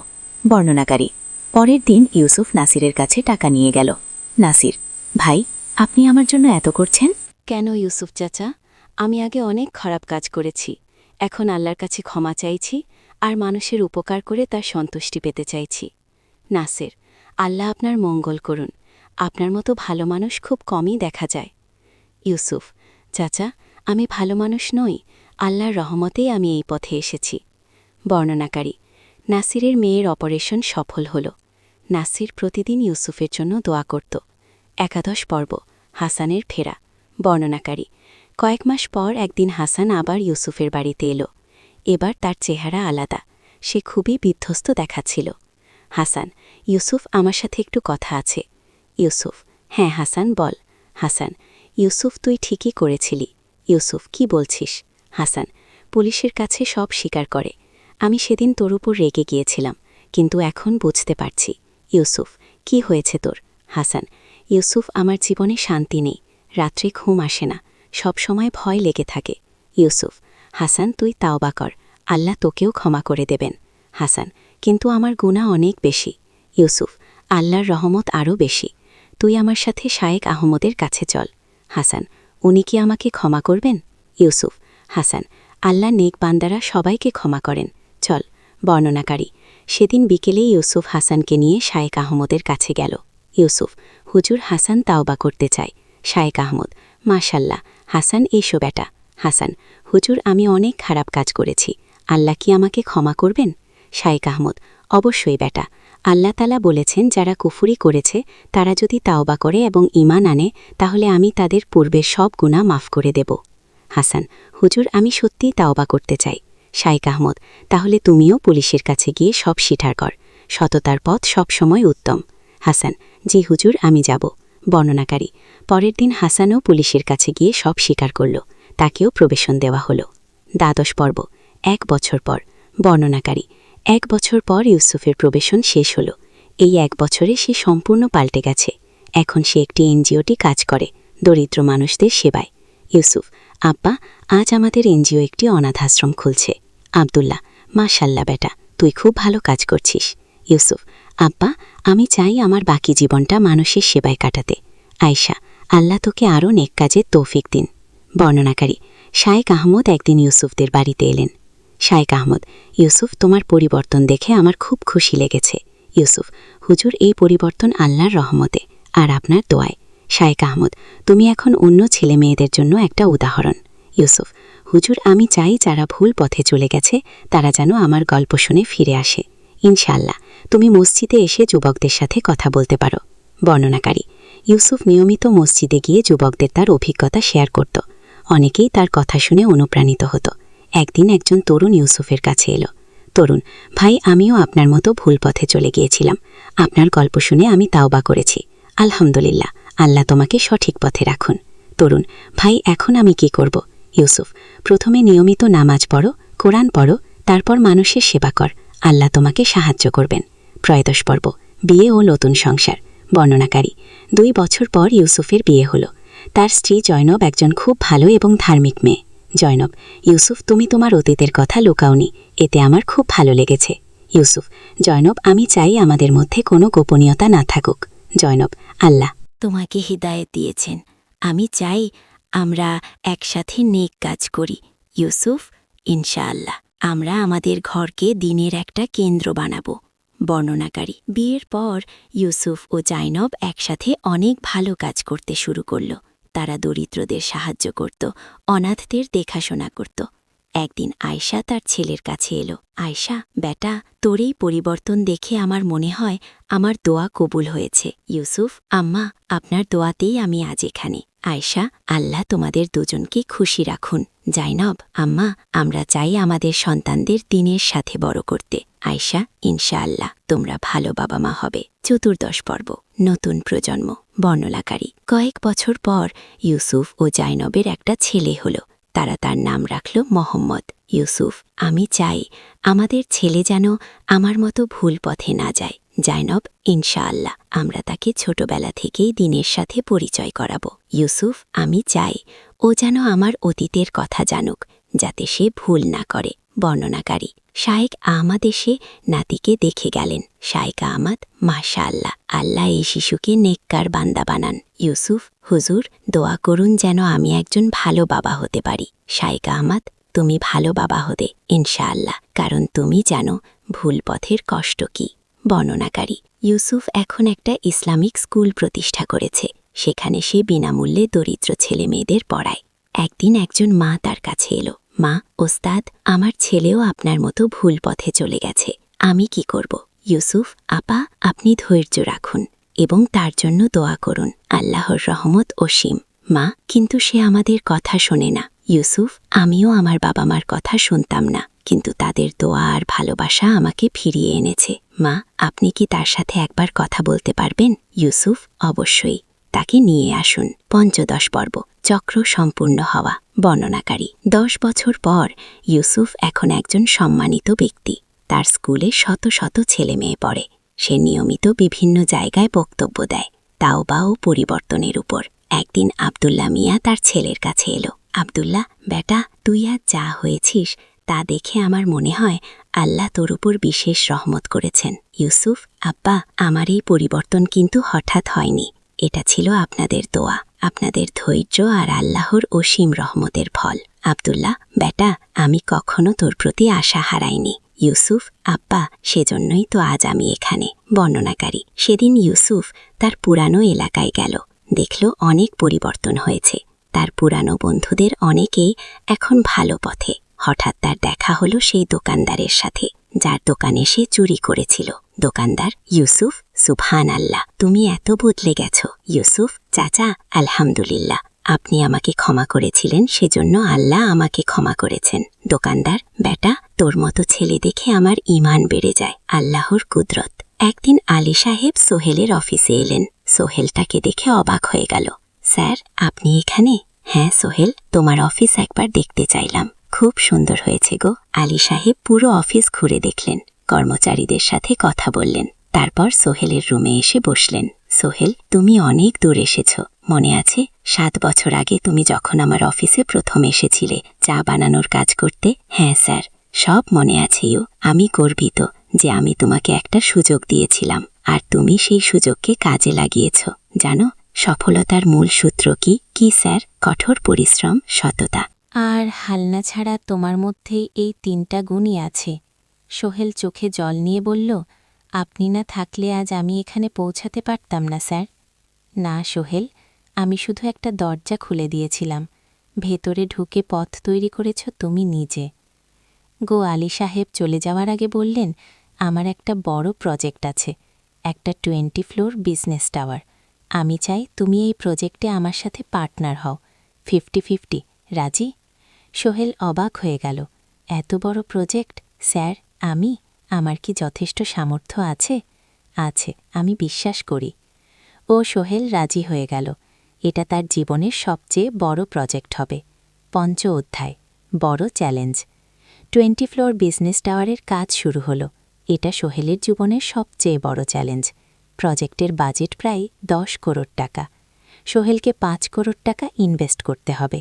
সোহেল তার সব সঞ্চয়ে, ব্যাংক লোন আর কিছু ইনভেস্টার থেকে টাকা জোগাড় করল। এটা একটা বিশাল ঝুঁকি। যদি প্রজেক্ট ব্যর্থ হয়, সব শেষ। মিনা চিন্তিত ছিল, সোহেল এত বড় ঝুঁকি নেওয়া ঠিক হবে? মিনা, জীবনে বড় কিছু করতে হলে ঝুঁকি নিতে হয়। আমি এই সুযোগ হাতছাড়া করতে চাই না। আগিয়ে কিন্তু যদি কিছু ভুল হয়, ভুল হবে না। আমি আলী সাহেবের সাথে আছি, উনি আমাকে গাইড করবেন। প্রজেক্ট শুরু হলো। প্রথম 6 মাস সব ভালোই চলছিল, কাজ সময় মতো হচ্ছে, বাজেট ঠিক আছে। কিন্তু 7 মাসের মাথায় একটা বড় সমস্যা দেখা দিল। একজন প্রধান ইনভেস্টর হঠাৎ তার টাকা ফেরত চাইলেন। তিনি অন্য একটা জরুরি কাজে টাকা লাগবে বলে জানালেন। 1 করোড় টাকা ফেরত দিতে হবে। সোহেল বিপদে পড়ে গেল। 1 করোড় টাকা এখন কোথায় পাবে? প্রজেক্টের সব টাকা ঢেলে দিয়েছে সে। আলী সাহেবের সাথে কথা বলল। আলী সাহেব বললেন, চিন্তা করো না, আমি ব্যবস্থা করছি। কিন্তু আলী সাহেবও বড় একটা প্রজেক্টে আটকে আছে, তার হাতে লিকুইড ক্যাশ নেই। সোহেল অন্য ব্যাংক থেকে লোন নেওয়ার চেষ্টা করল, কিন্তু ব্যাংক বলল ইতিমধ্যে তার অনেক লোন আছে, নতুন লোন দিতে পারবে না। সোহেল রাতে ঘুমাতে পারছিল না, খাওয়া দাওয়া বন্ধ করে দিয়েছিল। মিনা তাকে দেখে খুব চিন্তিত হয়ে গেল। সোহেল, প্লিজ নিজেকে এভাবে শেষ করে ফেলো না, কোনো একটা রাস্তা বের হবেই। কি? কিন্তু সোহেল কোনো রাস্তা দেখতে পাচ্ছিল না। ইনভেস্টর 15 দিন সময় দিয়েছে। 15 দিনের মধ্যে টাকা ফেরত না দিলে তিনি আইনি ব্যবস্থা নেবেন। 10 দিন কেটে গেল। সোহেল কোনো সমাধান খুঁজে পেল না। সে প্রায় হাল ছেড়ে দিয়েছিল। 11 দিনের দিন একটা অপ্রত্যাশিত ঘটনা ঘটল। জাহিদ ভাই, সোহেলের পুরনো সহকর্মী, তার অফিসে এলেন। জাহিদ ভাই এখন একটা রিয়েল এস্টেট কোম্পানিতে সিনিয়র ম্যানেজার। সোহেল, আমি তোমার সমস্যার কথা শুনেছি গো। হ্যাঁ ভাই, আমি বিপদে পড়েছি গো। আমি তোমাকে সাহায্য করতে চাই। আমার কিছু সঞ্চয় আছে, 5 লাখ টাকা, তুমি নাও। সোহেল চোখে জল নিয়ে বলল, ভাই, আমি উচ্চ, কিছু বলার দরকার নেই। তুমি আমাকে অনেক কিছু শিখিয়েছ। তোমার কাছ থেকে পরিশ্রম আর সততা শিখেছি। এখন আমার পালা তোমাকে সাহায্য করার। জাহিদ খাই চলে যাওয়ার পর আরও 2জন এলো। একজন সোহেলের পুরনো ক্লায়েন্ট আর একজন তার কর্মচারী। 2জন মিলে আরও 8 লাখ টাকা দিল। করিম মামা 20 লাখ টাকা ব্যবস্থা করলেন, তার কিছু বন্ধুদের কাছ থেকে ধার করে। মিনা তার সব গয়না বিক্রি করে 10 লাখ টাকা দিল। সবাই মিলে প্রায় 45 লাখ টাকা জোগাড় হলো। বাকি 6.5 লাখ টাকা সোহেল তার অফিসের সব অ্যাসেট বিক্রি করে আর একটা প্রাইভেট ফিন্যান্স কোম্পানি থেকে উচ্চ সুদে লোন নিয়ে ব্যবস্থা করল। ঠিক 14 দিনের দিন। সোহেল ইনভেস্টরকে 1 করোড় টাকা ফেরত দিল। ইনভেস্টর টাকা নিয়ে চলে গেলেন। সোহেল তার অফিসে ফিরে এসে চেয়ারে বসে কাঁদল। এত চাপ, এত টেনশন সব যেন একসাথে বের হয়ে এলো। মিনা এসে তাকে জড়িয়ে ধরল। আমরা পেরেছি সোহেল, আমরা পেরেছি। গু অধ্যায় পুনরুদ্ধার। এই ঘটনার পর সোহেল আরও সাবধান হয়ে গেল। সে বুঝল ব্যবসায় শুধু সাহস নেয়, বুদ্ধিও লাগে। ঝুঁকি নিতে হয়, কিন্তু হিসাব করে। প্রজেক্ট চলতে থাকল। এবার সোহেল আরও সতর্কতার সাথে সবকিছু পরিচালনা করল। প্রতিটা খরচ হিসাব করল, প্রতিটা সিদ্ধান্ত ভেবে চিনতে নিল। আরও 1 বছর পর 20 ফ্লোর বিজনেস টাওয়ার সম্পন্ন হল। চমৎকার বিল্ডিং, শহরের অন্যতম সুন্দর ভবন। বিল্ডিংয়ের উদ্বোধন অনুষ্ঠানে শহরের মেয়র এলেন। অনেক ব্যবসায়ী, সাংবাদিক এলো। সোহেলের নাম পত্রিকায় ছাপা হলো। স্বপ্নের শহরে এক তরুণ উদ্যোক্তার সফলতার গল্প। প্রজেক্ট থেকে সোহেলের লাভ হলো প্রায় 2 করোড় টাকা। এই টাকা দিয়ে সে সব ঋণ শোধ করল। জাহিদ ভাইয়ের টাকা ফেরত দিল। করিম মামার ঋণ শোধ করল। যারা সাহায্য করেছিল সবাইকে টাকা ফেরত দিল। মিনার জন্য নতুন গয়না কেনা, আরও সুন্দর। তার মাকে গ্রামে একটা নতুন পাকা বাড়ি বানিয়ে দিল। মা কাঁদতে কাঁদতে বললেন, তোর বাবা বেঁচে থাকলে কত খুশি হতো। তুই আমার সব স্বপ্ন পূরণ করেছিস। সোহেল নিজেদের জন্য একটা ফ্ল্যাট কিনা, 4 রুমের ফ্ল্যাট, সমুদ্রের কাছে। এখন আর ভাড়া বাড়িতে থাকতে হয় না। 7ম অধ্যায়, প্রতিদান। সোহেল এখন একজন প্রতিষ্ঠিত উদ্যোক্তা, কিন্তু সে তার শেখ ভোলেনি। যে গ্রাম থেকে সে এসেছে, যারা তাকে সাহায্য করেছে, কাউকেই ভোলেনি সে। তার গ্রামে একটা স্কুল বানিয়ে দিল, সোহেল ফাউন্ডেশন স্কুল। গরিব ছেলেমেয়েরা ফ্রিতে পড়তে পারবে। ভালো শিক্ষক নিয়োগ দিল, ভালো পড়াশোনার ব্যবস্থা করল। শহরে একটা ফ্রি মেডিকেল ক্লিনিক খুলল। গরিব মানুষরা ফ্রিতে চিকিৎসা পাবে। প্রতি বছর 10 জন মেধাবী কিন্তু গরিব ছাত্রছাত্রীকে স্কলারশিপ দেওয়া শুরু করল। তারা বিনামূল্যে পড়াশোনা করতে পারবে। একদিন একটা টিভি চ্যানেল সোহেলের ইন্টারভিউ নিতে এলো। আপনার সফলতার গোপন সূত্র কি? সোহেল একটু ভেবে বলল, কঠোর পরিশ্রম, সততা আর হাল না ছাড়া। এই 3টা জিনিস যদি কারো মধ্যে থাকে, সে যে কোনো কিছু অর্জন করতে পারে। আর সবচেয়ে বড় কথা, যারা আমাকে সাহায্য করেছে তাদের ছাড়া আমি কিছুই না। একা কেউ সফল হতে পারে না আগে। আপনার পরবর্তী স্বপ্ন কি? আমি চাই আরও মানুষকে সাহায্য করতে। আমার মতো যারা গ্রাম থেকে শহরে আসে তাদের জন্য একটা ট্রেনিং সেন্টার খুলব। তারা সেখানে বিভিন্ন স্কিল শিখতে পারবে, চাকরি পাবে, নিজের পায়ে দাঁড়াতে পারবে। অষ্টাদশ অধ্যায়, নতুন প্রজন্ম। আরও 5 বছর কেটে গেল। সোহেল এখন 45 বছরের। তার মেয়ে সারা এখন 9 বছরের। স্কুলে ক্লাস 4-এ পড়ে। খুব মেধাবী মেয়ে। একদিন সারা বাবাকে জিজ্ঞেস করল, বাবা, তুমি কিভাবে এত বড় হলে? আমার বন্ধুরা বলে তুমি একজন সফল মানুষ। সোহেল তাকে কোলে নিয়ে বসো। বাবা, তুমি জানো তোমার দাদু ছিলেন একজন স্কুল শিক্ষক, খুব সৎ মানুষ, কিন্তু আমরা গরিব ছিলাম। আমি রিক্সা চালাতাম গো, রিক্সা।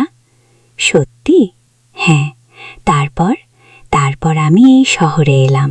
অনেক কষ্ট করেছি, কিন্তু হাল ছাড়িনি। মানুষ আমাকে সাহায্য করেছে, আর আমি কঠোর পরিশ্রম করেছি।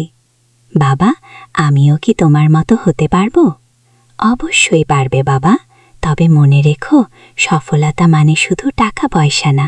সফলতা মানে ভালো মানুষ হওয়া, অন্যদের সাহায্য করা, সৎ থাকা। সারা মাথা নাড়ল। আমি ভালো মানুষ হব বাবা। সোহেল তার মেয়েকে জড়িয়ে ধরল। মনে মনে ভাবল, তার জীবনের সব কষ্ট সার্থক হয়েছে মিনা। রান্নাঘর থেকে ডাকল, খাবার তৈরি, এসো সোহেল। সারাকে নিয়ে ডাইনিং টেবিলে গেল ঋতু। এসেছে। সে এখন বিয়ে করেছে, তার একটা ছেলে হয়েছে। সোহেলের মাঝে মাঝে চট্টগ্রামে বেড়াতে আসেন, আজও এসেছেন। সবাই মিলে খেতে বসল। হাসি গল্পে ভরা পরিবার। সোহেল তাকালো তার মায়ের দিকে, মিনার দিকে, সারার দিকে, ঋতুর দিকে। মনে হলো, জীবনে আর কি চাই। খাওয়া শেষে সবাই বসে রইল, গল্প করছিল। হঠাৎ সোহেলের ফোন বাজেল। অফিস থেকে একটা জরুরি বিষয়। সোহেল ফোন রেখে দিয়ে মিনাকে বলল, একটা নতুন প্রজেক্টের প্রস্তাব এসেছে, একটা এতিমখানা বানানোর কাজ, সরকারি প্রজেক্ট। ও, তুমি নেবে? অবশ্যই, এটা আমার স্বপ্নের প্রজেক্ট। যেসব বাচ্চাদের বাবা মা নেই, তাদের জন্য একটা সুন্দর জায়গা। গো, মিনা হাসল। তুমি কখনো বদলাও না, এখনও অন্যদের কথা ভাবো গো। এটাই তো জীবন মিনা, শুধু নিজের জন্য বাঁচলে কি হবে? ঊনবিংশ অধ্যায়, উত্তরাধিকার। 10 বছর আরও কেটে গেল। সোহেল এখন 55 বছরের, তার চুলে পাক ধরেছে, কিন্তু শক্তি এখনও আগের মতোই। সারা এখনও 19 বছরের, সে বিশ্ববিদ্যালয়ে ইঞ্জিনিয়ারিং পড়ছে। সে চায় বাবার মতো কনস্ট্রাকশন ইন্ডাস্ট্রিতে কাজ করতে। একদিন সারা বাবাকে বলল, বাবা, আমি তোমার কোম্পানিতে কাজ করতে চাই। ও, এখনও তো তোর পড়াশোনা বাকি। জানি, কিন্তু আমি এখন থেকেই শিখতে চাই। ছুটির দিনে তোমার সাথে সাইটে যেতে চাই, দেখতে চাই কিভাবে কাজ হয়। সোহেল খুশি হয়ে গেল, তার মেয়ে তার পথ অনুসরণ করতে চায়। ঠিক আছে, কিন্তু শর্ত হলো, তোকে সবকিছু নিজ থেকে শিখতে হবে, কোনো স্পেশাল ট্রিটমেন্ট পাবি না আগে। আমি তো তাই চাই বাবা। গো, সারা তার বাবার সাথে কাজ শিখতে শুরু করল। সে দেখল কিভাবে শ্রমিকরা কাজ করে, কিভাবে ম্যাটেরিয়াল বাছাই করতে হয়, কিভাবে একটা প্রজেক্ট ম্যানেজ করতে হয়। সোহেল তাকে কোনো সহজ পথ দিল না। সারাকেও সবার মতো কষ্ট করতে হলো, সাইটে রোদে দাঁড়িয়ে থাকতে হলো, শ্রমিকদের সাথে কথা বলতে হলো, কিন্তু সারা হাল ছাড়ল না। সে তার বাবার মেয়ে, পরিশ্রম করতে জানে। 3 বছর পর সারা গ্র্যাজুয়েট হলো। সে সোহেলের কোম্পানিতে জুনিয়র প্রজেক্ট ম্যানেজার হিসেবে যোগ দিল। সোহেল ধীরে ধীরে সারাকে বড় দায়িত্ব দিতে শুরু করল। সারা তার বাবার মতোই সৎ, পরিশ্রমী। 20 অধ্যায়, সমাপ্তি নয়, নতুন শুরু। আরও 5 বছর পর সোহেল এখন 60 বছরের। সে সিদ্ধান্ত নিল, এবার অবসর নেওয়ার সময় এসেছে। কোম্পানির দায়িত্ব সারাকে দেবে। একটা অনুষ্ঠান করা হলো। সোহেল আনুষ্ঠানিকভাবে কোম্পানির চেয়ারম্যান পদ থেকে অবসর নিল। সারা হলো নতুন ম্যানেজিং ডিরেক্টর। সোহেল তার বক্তব্যে বলল, আমি যখন এই শহরে ঘুরে এসেছিলাম, আমার পকেটে ছিল মাত্র 5,000 টাকা, একটা ছোট্ট ব্যাগ আর অনেক স্বপ্ন। আজ 40 বছর পর আমি পেছনে ফিরে তাকাই, দেখি একটা দীর্ঘ পথ। সেই পথে অনেক কষ্ট ছিল, অনেক বাধা ছিল, কিন্তু ছিল অনেক ভালোবাসাও, অনেক মানুষের সাহায্য। আমি বিশ্বাস করি, সফলতা একা আসে না, এটা আসে অনেক মানুষের সমর্থন, ভালোবাসা আর বিশ্বাস নিয়ে। আমি যা কিছু অর্জন করেছি, তা আমার একার না, এটা আমার পরিবারের, আমার কর্মচারীদের, আমার বন্ধুদের, সবার। আজ আমি আমার মেয়ে সারার হাতে এ দায়িত্ব তুলে দিচ্ছি। আমি জানি সে আমার চেয়ে ভালো করবে, কারণ সে শিখেছে আমার ভুল থেকে, আমার অভিজ্ঞতা থেকে। গো, অনুষ্ঠান শেষ হলো, সবাই চলে গেল। সোহেল আর মিনা অফিসে একা দাঁড়িয়ে রইল। মিনা, মনে আছে আমরা প্রথম কখন দেখা হয়েছিলাম? হ্যাঁ, তোমার সেই ছোট্ট মুদি দোকানে তুমি বিস্কুট কিনতে এসেছিলে। কে ভেবেছিল সেই দিন থেকে আমাদের এই স্বপ্নের শহর, প্রথম অধ্যায়, যাত্রা শুরু। সকাল 7টা বেজে গেছে। ঢাকার কমলাপুর রেল স্টেশনে মানুষের ভিড়। চারদিকে যাবে স্কুটি বিক্রেতাদের চিৎকার, ট্রেনের হর্ন আর যাত্রীদের কোলাহল। এই বিশাল ভিড়ের মধ্যে একটা ছোট্ট ব্যাগ হাতে দাঁড়িয়ে আছে সোহেল। বয়স মাত্র 22, গায়ের রং শ্যামলা, চোখে স্বপ্নের ঝিলিক। ভাইজান, চট্টগ্রামের টিকিট আছে? সোহেল টিকিট কাউন্টারের সামনে দাঁড়িয়ে জিজ্ঞেস করল। আছে 30 টাকা। কুন্টারের লোকটা উত্তর দিল। সোহেল তার পকেট থেকে টাকা বের করল, মোট 5,000 টাকা। এই টাকা সে জমিয়েছে গত 3 বছরে রিক্সা চালিয়ে। তার স্বপ্ন ছিল চট্টগ্রাম গিয়ে একটা ভালো চাকরি পাওয়া। গ্রামে আর থাকতে চায় না সে। বাবা মারা গেছেন 10 বছর আগে। মা আর ছোট বোন ঋতুকে নিয়ে সংসার চালাচ্ছিল রিক্সা চালিয়ে। কিন্তু এভাবে তো আর সারা জীবন চলবে না। টিকিট কেটে সোহেল প্ল্যাটফর্মে এলো। ট্রেন ছাড়বে আর মাত্র 15 মিনিট পরে। সে একটা বেঞ্চে বসে পড়ল, ব্যাগটা বুকের কাছে চেপে ধরল। এই ব্যাগে আছে তার সব সম্পদ, কিছু কাপড়, একটা ছোট্ট ফোটফ্রেমে বাবা মায়ের ছবি আর কিছু টাকা। কোথায় যাচ্ছেন? পাশে বসা একজন বয়স্ক মানুষ জিজ্ঞেস করলেন। চট্টগ্রাম কাকা, চাকরি খুঁজতে যাচ্ছি। কে? সোহেল বিনয়ের সাথে উত্তর দিল। ভালো, তবে শহরে সাবধানে থাকবেন। শহর মানে অনেক সুযোগ, কিন্তু অনেক ফাঁদও আছে, কোল বয়স্ক লোকটা বললেন। সোহেল মাথা নাড়ল। সে জানে শহরের জীবন সহজ না, কিন্তু তার কোনো বিকল্প নেই। গ্রামে রিক্সা চালিয়ে মাসে 3,500 টাকা আয় হতো তার।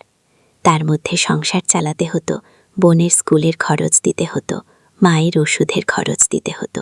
কিছুই বাঁচত না। আর এই জীবন থেকে বেরোনোর একটাই পথ, শহরে গিয়ে ভালো কাজ খুঁজে নেওয়া। সোহেল মনে মনে ভাবল তার বাবার কথা। বাবা ছিলেন একজন স্কুল শিক্ষক, খুব সৎ মানুষ ছিলেন। সব সময় বলতেন, সোহেল, তুই লেখাপড়া শিখে বড় মানুষ হবি। আমাদের পরিবারে আর কেউ বড় চাকরি করেনি, তুই করবি। কিন্তু বাবা যখন মারা গেলেন, তখন সোহেল মাত্র এসএসসি পরীক্ষা দিয়েছে। ফলাফল ভালো হয়েছিল, জিপিএ 4.5। কিন্তু বাবার মৃত্যুর পর আর পড়া হলো না। পরিবারের দায়িত্ব নিতে হলো। ট্রেন ছাড়ল। সোহেল জানালার পাশে বসে বাইরে তাকালো। ধানক্ষেত, নদী, ছোট ছোট গ্রাম, সব পেছনে ফেলে ট্রেন এগিয়ে চলল। সোহেলের মনে হলো সে যেন তার পুরনো জীবনটাকেও পেছনে ফেলে আসছে। ট্রেনে একজন হকার এসে চা বিক্রি করছিল। সোহেল একটা চা কিনল, 10 টাকা। চা খেতে খেতে সে ভাবছিল, চট্টগ্রাম পৌঁছে কি হবে? করিম মামা তাকে সাহায্য করবেন তো? চাকরি পাওয়া যাবে তো? করিম মামা আসলে সোহেলের খুব দুঃসম্পর্কের মামা, সোহেলের দাদির বোনের ছেলে। অনেক বছর আগে গ্রাম ছেড়ে চট্টগ্রামে চলে গিয়েছিলেন। সেখানে একটা কনস্ট্রাকশন কোম্পানিতে কাজ করেন। বছরে 1-2 বার গ্রামে আসতেন। গত বছর যখন এসেছিলেন, তখন সোহেলের মাকে বলেছিলেন, সোহেলকে চট্টগ্রাম পাঠান, আমি একটা কাজের ব্যবস্থা করে দেব। সেই কথাতেই ভরসা করে সোহেল আজ এই যাত্রা। দ্বিতীয় অধ্যায়, নতুন শহর। চট্টগ্রাম পৌঁছাতে প্রায় 6 ঘন্টা লেগে গেল। দুপুর 1টা বাজে। সোহেল স্টেশন থেকে বের হয়ে শহরের রাস্তায় দাঁড়ালো। কি বিশাল শহর! এত গাড়ি, এত মানুষ, চারদিকে উঁচু উঁচু বিল্ডিং, দোকানপাট, মানুষের ভিড়। সোহেল কিছুক্ষণ দাঁড়িয়ে থাকল। সব কিছু দেখতে দেখতে তার মনে হচ্ছিল সে যেন অন্য কোনো পৃথিবীতে এসে পড়েছে। তার পকেটে একটা ছোট্ট কাগজ আছে, সেখানে লেখা একটা ঠিকানা, করিম মিয়া, বাড়ি নং 23, রোড নং 5, আগ্রাবাদ, চট্টগ্রামকে। সোহেল একটা রিক্সা ডাকল। কত নেবেন আগ্রাবাদ যেতে? 50 টাকা। সোহে রিকশায় উঠল। রাস্তার দুধারে দোকান, মার্কেট, অফিস, সব কিছু দেখতে দেখতে সে অবাক হয়ে গেল। এত বড় শহর, এত কিছু, গ্রামের সেই ছোট্ট বাজারের সাথে কোনো তুলনাই হয় না। প্রায় আধা ঘন্টা পর রিকশা একটা পুরনো বাড়ির সামনে থামল। 3 তলা বাড়ি, কিন্তু রং উঠে গেছে। সিঁড়ি দিয়ে উঠে 3য় তলায় করিম মামার ফ্ল্যাট। নক করল। দরজা খুলল এক মধ্যবয়সী মহিলা। কে? আসসালামু আলাইকুম আপা, আমি সোহেল, নোয়াখালীর গ্রাম থেকে এসেছি। করিম মামা বাড়িতে আছেন? মহিলা তাকে মাথা থেকে পা পর্যন্ত দেখল। করিম তো অফিসে গেছে। তুমি কে? কোথা থেকে এসেছ? সোহেল সব খুলে বলল। মহিলা তাকে ভেতরে ঢুকতে দিল। বসো, করিম সন্ধ্যায় ফিরবে। ফ্ল্যাটটা ছোট, 2টো রুম, একটা ছোট্ট রান্নাঘর আর একটা বাথরুম। কিন্তু সোহেলের কাছে খুব সুন্দর লাগল। গ্রামের সেই টিনের ঘরের চেয়ে তো অনেক ভালো। মহিলা তার নাম জানালো, সালমা, করিম মামার স্ত্রী। তাদের দুটো ছেলে, একজন ক্লাস 8-এ পড়ে আর একজন ক্লাস 5-এ। খেয়েছ? সালমা আপা জিজ্ঞেস করল। না আপা। অপেক্ষা করো, ভাত আছে, মাছ আছে, খাও। সোহেল প্রথমে রাজি হতে চাইল না, কিন্তু খুব খিদে পেয়েছিল। সকাল থেকে শুধু একটা চা আর বিস্কুট খেয়েছে। খাওয়া দাওয়ার পর সোহেল বসে রইল। সালমা আপা তাকে গল্প করতে লাগল। তোমার মা কেমন আছেন? তোমার বোন ভালো আছে? আপা, মার একটু গেটে বাত আছে, ওষুধ খাচ্ছেন। বোন স্কুলে পড়ে।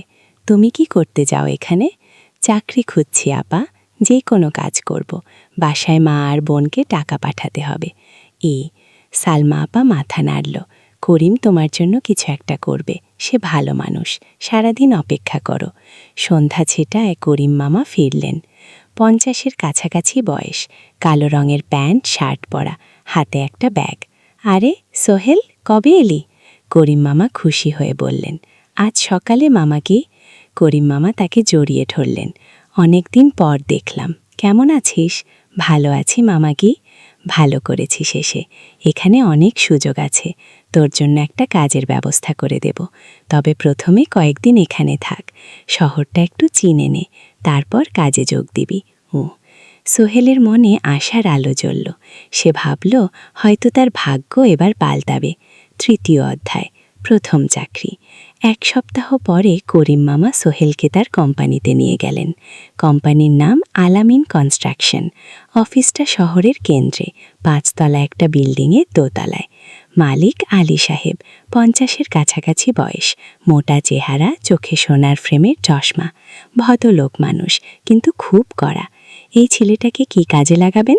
আলী সাহেব করিম মামাকে জিজ্ঞেস করলেন। স্যার, ও আমার আত্মীয়, গ্রাম থেকে এসেছে, খুব পরিশ্রমী, যে কোনো কাজে লাগাতে পারেন। আলী সাহেব সোহেলের দিকে তাকালেন। তুমি কি পড়েছ? স্যার, এসএসসি পাস, জিপি অনার্জি। ভালো। কম্পিউটার চালাতে পারো? না স্যার, পারি না, কিন্তু শিখতে চাই। আলী সাহেব একটু ভাবলেন। ঠিক আছে, তোমাকে অফিসের কাজে রাখব। ফাইল গুছানো, চা বানানো, কাগজপত্র নিয়ে যাওয়া, না এসো, মাসে 5,000 টাকা। রাজি আছো? জি স্যার। সোহেল খুশি হয়ে গেল। 5,000 টাকা। রিক্সা চালিয়ে 4.5 পেত, এখানে 5,000। কাজ শুরু হলো পরদিন থেকে। সকাল 8টায় অফিসে যেতে হয়, ফিরতে হয় সন্ধ্যা 7টায়। প্রথম দিন সোহেল ঘুম থেকে উঠল ভোর 5টায়, তৈরি হয়ে 7:30টায় অফিসের উদ্দেশ্যে বের হলো। করিম মামার বাড়ি থেকে অফিস প্রায় 5 কিলোমিটার, বাসে যেতে হয়। অফিসে পৌঁছে সোহেল দেখল, সেই প্রথম আলী সাহেব এখনও আসেননি, অফিস খোলা ছিল না। আর 10 মিনিট পর একজন লোক এসে অফিস খুলল। তুমি নতুন? জি, আমি সোহেল। আমি জাহিদ, অ্যাসিস্ট্যান্ট। ম্যানেজার, এসো জাহিদ ভাই, সোহেলকে সব কিছু। অফিসে মোট 6 জন কর্মচারী, 2 জন ইঞ্জিনিয়ার, 1 জন অ্যাকাউন্ট্যান্ট, 1 জন অ্যাসিস্ট্যান্ট ম্যানেজার জাহিদ ভাই, 1 জন রিসেপশনিস্ট, আর এখন সোহেল। সোহেলের কাজ শুরু হলো চা বানানো দিয়ে। তারপর অফিস পরিষ্কার করা, ফাইল গোছানো, কাগজপত্র এক জায়গা থেকে আরেক জায়গায় নিয়ে যাওয়া। কাজ কঠিন না, কিন্তু সারাদিন দৌড়ঝাঁপ করতে হয়। দুপুরে খাবারের জন্য আধা ঘন্টা বিরতি।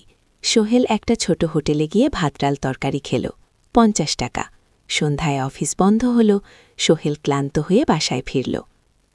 কেমন লাগল প্রথম দিন? করিম মামা জিজ্ঞেস করলেন। ভালো মামা, অনেক কিছু শিখলাম। প্রথম মাসের শেষে সোহেল বেতন পেল, 5,000 টাকা। সে 3,000 টাকা মাকে পাঠাল। মা ফোনে কাটতে লাগলেন। আল্লাহ তোকে ভালো রাখুক সোহেল। সোহেলের চোখেও জল এলো। তার মনে হল সে একটা বট কাজ করতে পেরেছে। চতুর্থ অধ্যায়, শহরের জীবন। 3 মাস কেটে গেল। সোহেল এখন শহরের সাথে মিশে গেছে। প্রতিদিন অফিসে যাওয়া আসার পথে সে দেখে হাজারো মানুষের জীবন, কেউ সফল, কেউ ব্যর্থ, কিন্তু সবাই চলছে নিজের পথে। সোহেল অফিসের কাজের পাশাপাশি কম্পিউটার শেখার চেষ্টা করছে। অফিসে একটা কম্পিউটার আছে। যখন কেউ ব্যবহার করে না, তখন সোহেল একটু শেখার চেষ্টা করে। জাহিদ ভাই তাকে সাহায্য করেন। সোহেল, তুমি যদি কম্পিউটার ভালোভাবে শিখতে পারো, তাহলে তোমার ভবিষ্যৎ উজ্জ্বল। জাহিদ ভাই একদিন বললেন। কিভাবে শিখব ভাই? ট্রেনিং সেন্টারে যাও, সন্ধ্যায় ক্লাস আছে, মাসে 2,000 টাকা লাগবে কি? সোহেল ভাবল ২,০০০ টাকা অনেক, কিন্তু এটা বিনিয়োগ, ভবিষ্যতের জন্য। সে একটা ট্রেনিং সেন্টারে ভর্তি হল। সপ্তাহে ৩ দিন সন্ধ্যা ৭:৩০ থেকে রাত ৯টা পর্যন্ত ক্লাস। কম্পিউটারের basic, Word, Excel, PowerPoint, internet ব্যবহার। একদিন অফিস থেকে ফেরার সময় সোহেল একটা দোকানে চা খেতে গেল। দোকানের পাশেই একটা ছোট্ট মুদি দোকান। সেখানে একটা মেয়ে বসে আছে। বয়স হবে ২০-এর কাছাকাছি। সাদাসিধে চেহারা, সাদা শাড়ি পরা, কিন্তু চোখে এক ধরনের দৃঢ়তা। ভাইজান, ১ প্যাকেট বিস্কুট দেন। কি? সোহেল বলল। মেয়েটা বিস্কুট দিল। ২০ টাকা। সোহেল টাকা দিয়ে যাচ্ছিল। হঠাৎ মেয়েটা বলল, আপনি নতুন এসেছেন এই এলাকায়, তাই না? হ্যাঁ। ৩ মাস হল। কিভাবে বুঝলেন? আপনার চেহারা দেখেই বোঝা যায় এখনও গ্রামের ছোঁয়া আছে। আর আপনি প্রতিদিন এই পথ দিয়ে যান, দেখেছি। কি? মেয়েটা হাসল। সোহেলও হেসে ফেলল। আপনি খুব পর্যবেক্ষক মনে হচ্ছে। গিয়ে জীবনে অনেক কিছু দেখেছি, তাই মানুষকে চিনতে শিখেছি। গো, আপনার নাম? মিনা। এই দোকান আমার বাবার। উনি অসুস্থ, তাই আমি দেখছি। গো। সেদিন থেকে সোহেল প্রায় সেই দোকানে যেতে শুরু করল। মিনার সাথে গল্প করত। ধীরে ধীরে তাদের মধ্যে একটা বন্ধুত্ব তৈরি হল। মিনাও তার জীবনের গল্প বলল। মিনার মা মারা গেছেন যখন সে মাত্র ৭ বছরের। বাবা আব্দুল হামিদ একা হাতে মিনাকে বট করেছেন। মুদি দোকান দিয়ে সংসার চালান। মিনা কলেজে পড়ে, অনার্স 2nd ইয়ার। সকালে কলেজে যায়, দুপুরে ফিরে এসে দোকান সামলায়। বাবার হার্টের সমস্যা আছে, তাই ভারী কাজ করতে পারেন না। তোমার স্বপ্ন কি? একদিন সোহেল জিজ্ঞেস করল। গ্র্যাজুয়েশন শেষ করে একটা ভালো চাকরি করব, তারপর বাবাকে ভালো চিকিৎসা করাবো। তুমি? আমিও চাকরি করে পরিবারকে ভালোভাবে দেখভাল করতে চাই।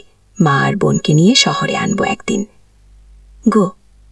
দুজনেই নিজেদের স্বপ্নের কথা বলতে গিয়ে বুঝে তাদের স্বপ্ন অনেকটা একই রকম। ৫ম অধ্যায়, বিপদ। ৬ মাস কেটে গেল। সোহেল এখন আলী সাহেবের খুব প্রিয়। কর্মচারী সে শুধু চা বিস্কুট দেওয়ার কাজই করে না, এখন কম্পিউটারেও কিছু কাজ শিখেছে। ছোটখাটো টাইপিং, ডেটা এন্ট্রি এসব করতে পারে। আলী সাহেব খুশি হয়ে তার বেতন বাড়িয়ে ৮,০০০ টাকা করে দিয়েছেন। একদিন রাতে সোহেল অফিস থেকে ফিরছিল। সেদিন একটু দেরি হয়ে গেছে, রাত প্রায় ৯টা। সাধারণত সোহেল সন্ধ্যা ৭:৩০টায় ফেরে, কিন্তু সেদিন অফিসে একটা জরুরি কাজ ছিল। বাস থেকে নেমে সোহেল বাড়ির দিকে হাঁটছিল। হঠাৎ একটা অন্ধকার গলিতে ৩ জন লোক তাকে ঘিরে ধরল। তাদের চেহারা দেখেই বোঝা যাচ্ছিল ভালো উদ্দেশ্যে নিয়ে আসেনি। টাকা দে, তাড়াতাড়ি, একজন বলল, তার হাতে একটা ছুরি। সোহেল ভয় পেয়ে গেল। ভাই, আমার কাছে খুব কম টাকা আছে। কি? যা আছে দে, তাড়াতাড়ি কর। সোহেল কাঁপতে কাঁপতে তার পকেট থেকে ৫ টাকা বের করে দিল। এই টাকা দিয়ে সে বাজার করবে ভেবেছিল, কিন্তু ছিনতাইকারীরা সন্তুষ্ট হল না। শুধু ৫ টাকা? তোর ব্যাগে কি আছে? তারা সোহেলের ব্যাগ কেড়ে নিল। ব্যাগে ছিল তার মোবাইল, কম্পিউটার ট্রেনিং সেন্টারের সার্টিফিকেট আর কিছু গুরুত্বপূর্ণ কাগজপত্র। না ভাই, ব্যাগটা ফেরত দেন, ওতে আমার জরুরি জিনিস আছে। মোবাইল নিয়ে নেন, কিন্তু ব্যাগটা দেন গো। কিন্তু ওরা শুনল না। একজন সোহেলকে জোরে ধাক্কা দিল। সোহেল পড়ে গেল। মাথা রাস্তার কংক্রিটে ধাক্কা লেগে গেল। রক্ত বের হল। ৩ জন দৌড়ে পালিয়ে গেল। কিছুক্ষণ সোহেল অজ্ঞান হয়ে পড়ে রইল। তারপর ধীরে ধীরে জ্ঞান ফিরল। মাথায় প্রচণ্ড ব্যথা।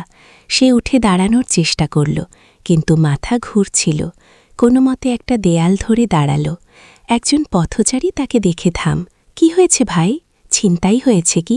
এসো, আমি তোমাকে হাসপাতালে নিয়ে যাই। গো, কিন্তু সোহেল রাজি হল না। ঠিক আছে, বাড়ি যেতে পারব। সে কোনো মতে করিম মামার বাড়িতে পৌঁছাল। দরজা খুলেই সালমা আপা চিৎকার করে উঠলেন, ও আল্লাহ, কি হয়েছে? করিম মামা দৌড়ে এলেন, সোহেলকে ভেতরে নিয়ে গেলেন। তার মাথায় জল ঢেলে রক্ত পরিষ্কার করলেন। ক্ষতটা বেশ গভীর। হাসপাতালে যেতে হবে কি? করিম মামা বললেন। তারা একটা অটোরিকশা নিয়ে নিকটস্থ হাসপাতালে গেলেন। ডাক্তার সোহেলের মাথায় 3টে সেলাই দিলেন। বলল, 1 সপ্তাহ বিশ্রাম নিতে হবে, কোনো ভারী কাজ করা যাবে না। হাসপাতাল থেকে ফিরে সোহেল শুয়ে রইল। তার মনে হচ্ছিল সবকিছু শেষ হয়ে গেছে। মোবাইল চলে গেছে, গুরুত্বপূর্ণ কাগজপত্র চলে গেছে। এখন 1 সপ্তাহ অফিস করতে পারবে না। পরদিন সকালে করিম মামা আলী সাহেবকে ফোন করে সব জানালেন। আলী সাহেব বললেন, ঠিক আছে, সোহেল ভালো হয়ে এলে আসবে, চিন্তার কিছু নেই। মিনা যখন এই খবর শুনল, শেষ সন্ধ্যায় সোহেলকে দেখতে এলো করিম মামার বাড়িতে। এনেছিল কিছু ফল। কি হয়েছিল মিনা? চিন্তিত গলায় জিজ্ঞেস করল। সোহেল সব বলল। মিনা রেগে গেল। এই শহরে এখন অনেক অপরাধ বেড়ে গেছে, পুলিশ কিছু করে না। তুমি পুলিশে রিপোর্ট করেছ? না, লাভ নেই। তবুও করা উচিত। তোমার মোবাইলটা হয়তো খুঁজে পাওয়া যাবে কি? করিম মামা সোহেলকে নিয়ে পুলিশ স্টেশনে গেলেন, জেনারেল ডায়েরি করলেন। কিন্তু পুলিশ খুব একটা আশা দিল না, দেখি কিছু করা যায় কিনা। সোহেলই বুঝল মোবাইল আর ফিরবে না। সেই 1 সপ্তাহ সোহেলের জীবনের সবচেয়ে কঠিন সময় ছিল। সে শুধু শারীরিকভাবে ক্ষতিগ্রস্ত হয়নি, মানসিকভাবেও ভেঙে পড়েছিল। প্রতি রাতে দুঃখ স্বপ্ন দেখত। সেই 3 জন ছিনতাইকারীর মুখ ভুলতে পারছিল না। মিনা প্রায় প্রতিদিন আসত, তাকে সাহস দিত। তুমি হাল ছেড়ো না সোহেল, জীবনে এরকম খারাপ সময় আসে, কিন্তু এটা কাটিয়ে ওঠাই হলো আসল বীরত্ব। মা গ্রাম থেকে ফোন করতেন, করিম মামার মোবাইল থেকে। তুই ভালো আছিস তো সোহেল? মাকে সব সত্যি বলেনি, শুধু বলেছে, হ্যাঁ মা ভালো আছি, একটু জ্বর হয়েছিল, এখন ভালো। ও সপ্তাহ পর সোহেল আবার অফিসে গেল। আলী সাহেব তাকে দেখে খুশি হলেন। কেমন আছো? ভালো আছি স্যার। ঠিক আছে, তবে প্রথম কয়েকদিন হালকা কাজ করবে। সোহেল আবার কাজে মন দিল। কিন্তু একটা জিনিস তাকে খুব কষ্ট দিচ্ছিল। তার মোবাইল নেই, মায়ের সাথে কথা বলতে পারছে না। নিয়মিত করিম মামার মোবাইল চাইতে সংকোচ লাগে। একদিন জাহিদ ভাই তাকে ডাকলেন, সোহেল, আমার একটা পুরনো মোবাইল আছে, তুমি ব্যবহার করো না? না ভাই, আমি নাও, আমার কাজে লাগছে, তুমি রাখো গো। সোহেল কৃতজ্ঞতায় প্রায় কেঁদে ফেল। ধন্যবাদ ভাই। মোবাইল পেয়ে সোহেল প্রথমেই মাকে ফোন করল। মা খুব খুশি হলে। এতদিন ফোন করিসনি কেন? মা, মোবাইলটা নষ্ট হয়ে গিয়েছিল, নতুন নিয়েছি। মায়ের গলায় স্বস্তি ফুটে উঠল। 6ষ্ঠ অধ্যায়, নতুন সুযোগ। আরও 3 মাস কেটে গেল। সোহেল পুরোপুরি সুস্থ হয়ে গেছে। তার জীবন আবার স্বাভাবিক হয়ে এসেছে। সে এখন কম্পিউটার ট্রেনিং শেষ করেছে, সার্টিফিকেট পেয়েছে। কিন্তু একটা ঘটনা তার জীবনে বড় পরিবর্তন নিয়ে এলো। একদিন সকালে আলী সাহেব কাকে ডাকলেন, সোহেল, বসো। সোহেল, বসো। মনে একটু ভয় লাগছিল। আলী সাহেব কি তাকে বকবেন? সোহেল, তুমি তো এখন কম্পিউটার চালাতে পারো? জি স্যার, একটু একটু শিখেছি। ভাবছ, ভালো, আমি তোমার কাজ দেখছি, তুমি খুব পরিশ্রমী। আরশাদ, আমাদের কোম্পানিতে এরকম মানুষের দরকার গো। সোহেল কিছু বুঝতে পারছিল না। আমি তোমাকে একটা সুযোগ দিতে চাই। আমাদের কোম্পানি একটা ট্রেনিং প্রোগ্রাম চালু করছে নতুন কর্মচারীদের জন্য। 6 মাসের কোর্স, কম্পিউটার অ্যাকাউন্টিং, ভবন নির্মাণের হিসাব নিকাশ, প্রজেক্ট ম্যানেজমেন্ট, সব শিখবে। কোম্পানি সব খরচ দেবে। ট্রেনিংয়ের সময় তোমার বেতনও চলবে। রাজি আছো? সোহেল বিশ্বাস করতে পারছিল না। স্যার, সত্যি আমাকে এত বড় সুযোগ দিচ্ছেন? হ্যাঁ, তুমি ভালো ছেলে, পরিশ্রমী, আমি তোমাকে এগিয়ে দিতে চাই। ভবিষ্যতে তুমি এই কোম্পানির একজন গুরুত্বপূর্ণ কর্মচারী হবে। সোহেল কৃতজ্ঞতায় প্রায় কেঁদে ফেল। ধন্যবাদ স্যার, আমি কঠোর পরিশ্রম করব। আমি জানি গো। সেদিন সন্ধ্যায় সোহেল মিনার দোকানে গেল। মিনাকে খবরটা দিল। মিনা খুব খুশি হল। তার চোখে জল এসে গেল। তুমি পারবে সোহেল, আমি জানি গো। সোহেল তার মা আর বোনকেও ফোন করে খবরটা দিল। মা কাঁদতে লাগলেন। তোর বাবা বেঁচে থাকলে কত খুশি হতো। ট্রেনিং শুরু হলো পরের মাস থেকে। প্রতিদিন সকালে 3 ঘন্টা ক্লাস, তারপর বাকি সময় অফিসের কাজ। ক্লাসে 5 জন নতুন কর্মচারী, সবাই তরুণ, উৎসাহী। শিক্ষক ছিলেন একজন অভিজ্ঞ ইঞ্জিনিয়ার, নাম রহিম স্যার। তিনি খুব ভালোভাবে সবকিছু বোঝাতেন। কম্পিউটার অ্যাকাউন্টিং, এক্সেলের জটিল ক্যালকুলেশন, প্রজেক্টের বাজেট তৈরি, সময় ব্যবস্থাপনা, সব। সোহেল পুরো মনোযোগ দিয়ে শিখতে লাগল। সন্ধ্যায় বাড়ি ফিরে প্র্যাকটিস করত। করিম মামার ছেলের কাছ থেকে একটা ল্যাপটপ ধার নিত, কখনো কখনো 6 মাস পরে ট্রেনিং শেষ হলো, সবাই সার্টিফিকেট পেল। আলী সাহেব একটা অনুষ্ঠান করলেন। সোহেল সেরা পারফর্মার হিসেবে একটা বিশেষ পুরস্কার পেল, 5,000 টাকা বোনাস। আলী সাহেব ঘোষণা করলেন, সোহেল, আজ থেকে তুমি আমাদের জুনিয়র অ্যাকাউন্ট অ্যাসিস্ট্যান্ট, তোমার বেতন 15,000 টাকা। সোহেল অবাক হয়ে গেল, 8,000 থেকে 15,000, প্রায় দ্বিগুণ। সেদিন রাতে সোহেল ঘুমাতেই পারল না। খুশিতে উত্তেজনায় তার চোখে ঘুম নেই। সে ভাবল তার জীবন কিভাবে বদলে যাচ্ছে। 2 বছর আগে যে রিক্সা চালাক, আজ সে একটা নামকরা কোম্পানির অ্যাকাউন্ট অ্যাসিস্ট্যান্ট। 7ম অধ্যায়, প্রেম ও প্রস্তাব। 1.5 বছর হয়ে গেল সোহেলের চট্টগ্রাম আসার। সে এখন একজন সফল যুবক। তার মা গ্রামে খুব খুশি। প্রতি মাসে মাসে সোহেল 10,000 টাকা পাঠায়। ছোট বোন ঋতু এখন কলেজে ভর্তি হয়েছে সোহেলের পাঠানো টাকায়। মায়ের চিকিৎসাও ভালোভাবে হচ্ছে। মিনার সাথে সোহেলের সম্পর্ক এখন আর শুধু বন্ধুত্ব নয়, দুজন দুজনকে ভালোবাসে। কিন্তু কেউ কাউকে সরাসরি বলার সাহস পায়নি। প্রতিদিন দেখা হয়, গল্প হয়, কিন্তু সেই একটা কথা বলা হয়ে ওঠে না। একদিন শুক্রবার, ছুটির দিন, সোহেল মিনাকে বলল, আজকে একটু ঘুরতে যাবে? কোথায়? পতেঙ্গা বিচ। তুমি কি কখনো গেছ? না, কিন্তু আমার দোকান। গো, শুক্রবার তোমার বাবা সামলাবে। মিনা রাজি হয়ে গেল। দুপুরে দুজনে বাস নিয়ে পতেঙ্গা গেল। সমুদ্র দেখে মিনা অবাক হয়ে গেল। কি সুন্দর! দুজনে বালিতে বসল। ঢেউয়ের শব্দ শুনতে শুনতে গল্প করছিল। হঠাৎ সোহেল বলল, মিনা, তোমার সাথে কিছু বলার ছিল। বলো। সোহেল একটা লম্বা শ্বাস নিল। তুমি জানো, আমি তোমাকে ভালোবাসি। মিনা হাসল, তার চোখ ভিজে গেল। জানি, আমিও তোমাকে ভালোবাসি সোহেল গো। সোহেল অবাক হয়ে গেল। সত্যি? হ্যাঁ, অনেক দিন ধরেই জানি। তুমি আমার জীবনে এসে সব কিছু বদলে দিয়েছ। তোমার সাথে থাকলে আমার মনে হয় আমি যে কোনো কিছু করতে পারব গো। দুজনে কিছুক্ষণ চুপ করে বসে রইল। সমুদ্রের ঢেউ এসে পায়ে লাগছিল। সূর্য পশ্চিমে ঢেলে পড়ছে। আকাশ লাল কুমলা হয়ে গেছে। কিন্তু আমার বাবার সাথে কথা বলতে হবে, মিনা বলল। আমি তৈরি, যখন বলবে তখন বলবো। পরের সপ্তাহে সোহেল মিনার বাবার সাথে কথা বলল। আব্দুল হামিদ সাহেব প্রথমে একটু দ্বিধা করলেন। তুমি কোন পরিবারের ছেলে? তোমার বাবা কি করতেন? সোহেল সব সত্যি বলল। তার বাবা ছিলেন স্কুল শিক্ষক, মারা গেছেন 10 বছর আগে। মা গ্রামে থাকেন, ছোট বোন কলেজে পড়ে। তুমি নিজে কি করো? আমি আলামিন কনস্ট্রাকশন কোম্পানিতে জুনিয়র অ্যাকাউন্ট অ্যাসিস্ট্যান্ট, মাসে 15,000 টাকা বেতন। ও, আব্দুল হামিদ সাহেব ভাবলেন। তারপর বললেন, দেখো, মিনা আমার একমাত্র সন্তান। তার মা নেই, আমি একা তাকে বড় করেছি। আমি চাই মিনা একজন ভালো ছেলের সাথে বিয়ে হোক। তুমি দেখতে ভালো ছেলে মনে হচ্ছে, কিন্তু আমাকে তোমার মায়ের সাথে দেখা করতে হবে। তোমার পরিবারকে জানতে হবে কি? জি আঙ্কেল, আমি ব্যবস্থা করছি গো। সোহেল খুশিতে আটখানা। সে সেদিন রাতেই তার মাকে ফোন করল, মাকে সব বলল।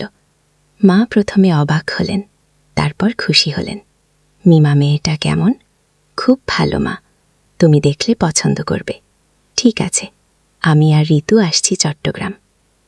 2 সপ্তাহ পর সোহেলের মা আর বোন চট্টগ্রাম এলো। সোহেল তাদের নিয়ে মিনার বাড়িতে গেল। 2 পরিবার একসাথে বসল। মিনার বাবা সোহেলের মাকে দেখে খুশি হলেন। সোহেলের মা সহজ সরল ভদ্রমহিলা। আপনার ছেলে খুব ভালো, মিনা তাকে পছন্দ করে। আমিও রাজি, আব্দুল হামিদ সাহেব বললেন। আমার সোহেল সৎ ছেলে, মিনাকে খুব ভালোবাসে। আমি জানি ও মিনাকে সুখে রাখবে, সোহেলের মা বললেন। বিয়ের তারিখ ঠিক হলো 3 মাস পর। এই 3 মাসে সোহেল যথেষ্ট টাকা জমাবে। বিয়ে হবে সাদামাটা কিন্তু সুন্দর। 8ম অধ্যায়, নতুন পথ। 3 মাস কেটে গেল দ্রুত। সোহেল প্রতিদিন কঠোর পরিশ্রম করছিল। অফিসে তার কাজের প্রশংসা হচ্ছে। আলী সাহেব তাকে এখন ছোটখাট প্রজেক্টের হিসাব দেখতে দিচ্ছেন। সোহেল তার সঞ্চিত টাকা দিয়ে বিয়ের আয়োজন করল। বিয়ে হলো মিনার বাড়ির কাছের একটা কমিউনিটি সেন্টারে। খুব বেশি লোক আসেনি, 2 পরিবারের আত্মীয় স্বজন আর অফিসের কয়েকজন সহকর্মী। কিন্তু অনুষ্ঠান ছিল খুব সুন্দর। সোহেল যখন মিনাকে বিয়ের পোশাকে দেখল, তার মনে হল পৃথিবীর সবচেয়ে সুন্দর মেয়ে সে। লাল শাড়ি পরা, মুখে হালকা মেকআপ, কিন্তু তার স্বাভাবিক সৌন্দর্যেই ছিল আসল। বিয়ের পর সোহেল একটা ছোট্ট ফ্ল্যাট ভাড়া নিল। 2 রুমের ফ্ল্যাট, মাসে ভাড়া 5,000 টাকা। মিনা এখনও তার পড়াশোনা চালিয়ে যাচ্ছে। আরও 1 বছর বাকি গ্র্যাজুয়েশন শেষ হতে। সোহেলের মা আর বোন গ্রামে ফিরে গেল। মা বলে গেলেন, সোহেল, মিনাকে ভালো রাখিস, মেয়েরা অনেক ক্যাক করে সংসার করতে গো। জানি মা গো। নতুন জীবন শুরু হলো। সোহেল সকালে অফিসে যায়, সন্ধ্যায় ফেরে। মিনা সকালে কলেজে যায়, দুপুরে ফিরে রান্না করে, ঘর গোছায়। সন্ধ্যায় দুজনে একসাথে বসে পড়াশোনা করে, গল্প করে, টিভি দেখে। জীবন সুন্দর ছিল, কিন্তু চ্যালেঞ্জও ছিল।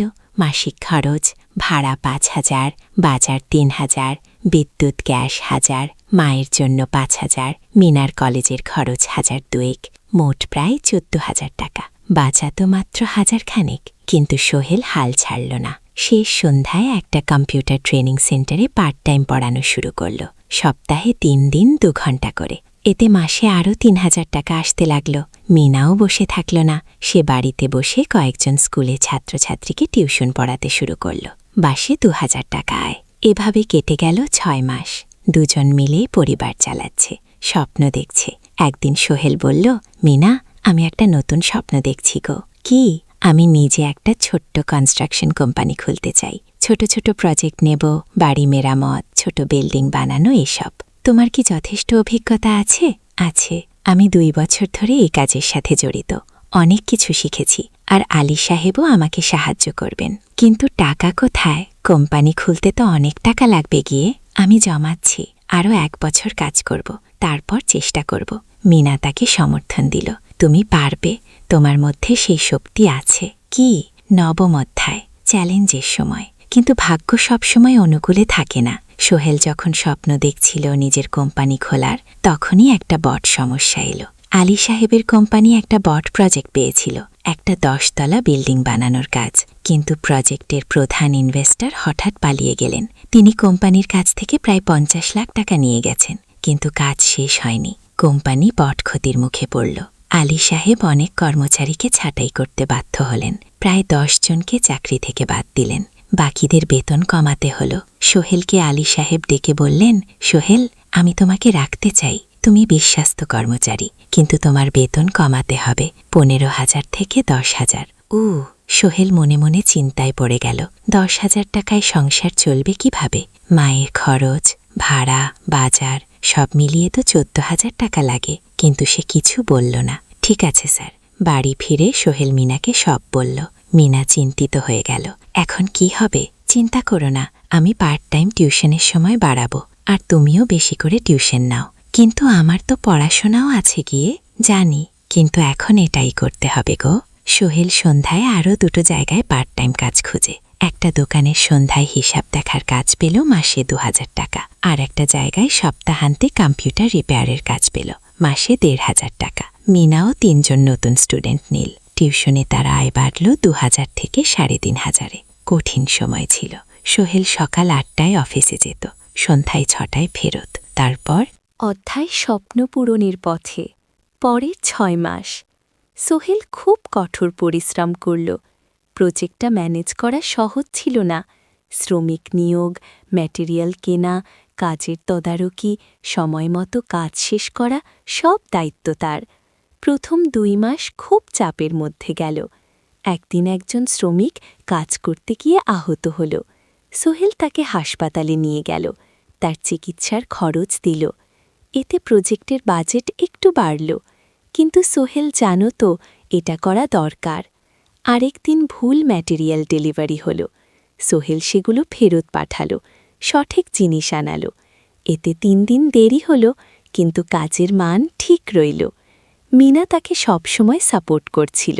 সে এখন চাকরিতে স্থিতিশীল। স্কুলের বাচ্চারা তাকে পছন্দ করে, প্রিন্সিপাল তার কাজে খুশি। প্রজেক্ট শেষ হল 6 মাসে, সময় মতো বাজেটের মধ্যে। বিল্ডিংয়ের মালিক খুব খুশি হলেন। তিনি আলী সাহেবকে ধন্যবাদ দিলেন। আলী সাহেব বললেন, ধন্যবাদ আমাকে না, এই ছেলেকে দিন। সোহেল পুরো প্রজেক্ট ম্যানেজ করেছে। গুড প্রজেক্ট থেকে মোট লাভ হল 3 লাখ টাকা। সোহেল পেল 1.5 লাখ টাকা। তার জীবনে এত টাকা এই প্রথম। সে করিম মামার লেন শোধ করল, এমজি বাকি লেন শোধ করল, তারপর তার মাকে 5,000 টাকা পাঠালো। মা দিয়ে গ্রামের বাড়িটা একটু মেরামত করালো। বোন ঋতুর জন্য একটা ল্যাপটপ কিনা। বাকি টাকা দিয়ে সোহেল একটা ব্যাংক অ্যাকাউন্টে জমা রাখল, ভবিষ্যতের জন্য। আলী সাহেব সোহেলকে আরও 2টো প্রজেক্ট দিলেন, এবার একটু বড়। সোহেল আত্মবিশ্বাসের সাথে সেগুলো শেষ করল। 2 বছর পরে সোহেল সিদ্ধান্ত নিল, এবার নিজের কোম্পানি খোলার সময় এসেছে। অধ্যায় 3, নতুন শুরু। সোহেল তার সব জমানো টাকা দিয়ে একটা ছোট্ট অফিস ভাড়া নিল। 2 রুমের অফিস, একটা রুমে কাজের জায়গা আর একটাই ছোট্ট মিটিং রুম। অফিসের সামনে একটা বোর্ড লাগালো, Sohel construction and development. Meena তাকে সাহায্য করছিল। সে অফিসের অ্যাকাউন্টস দেখত। সন্ধ্যায় স্কুল থেকে ফিরে দুজন মিলে একটা টিম।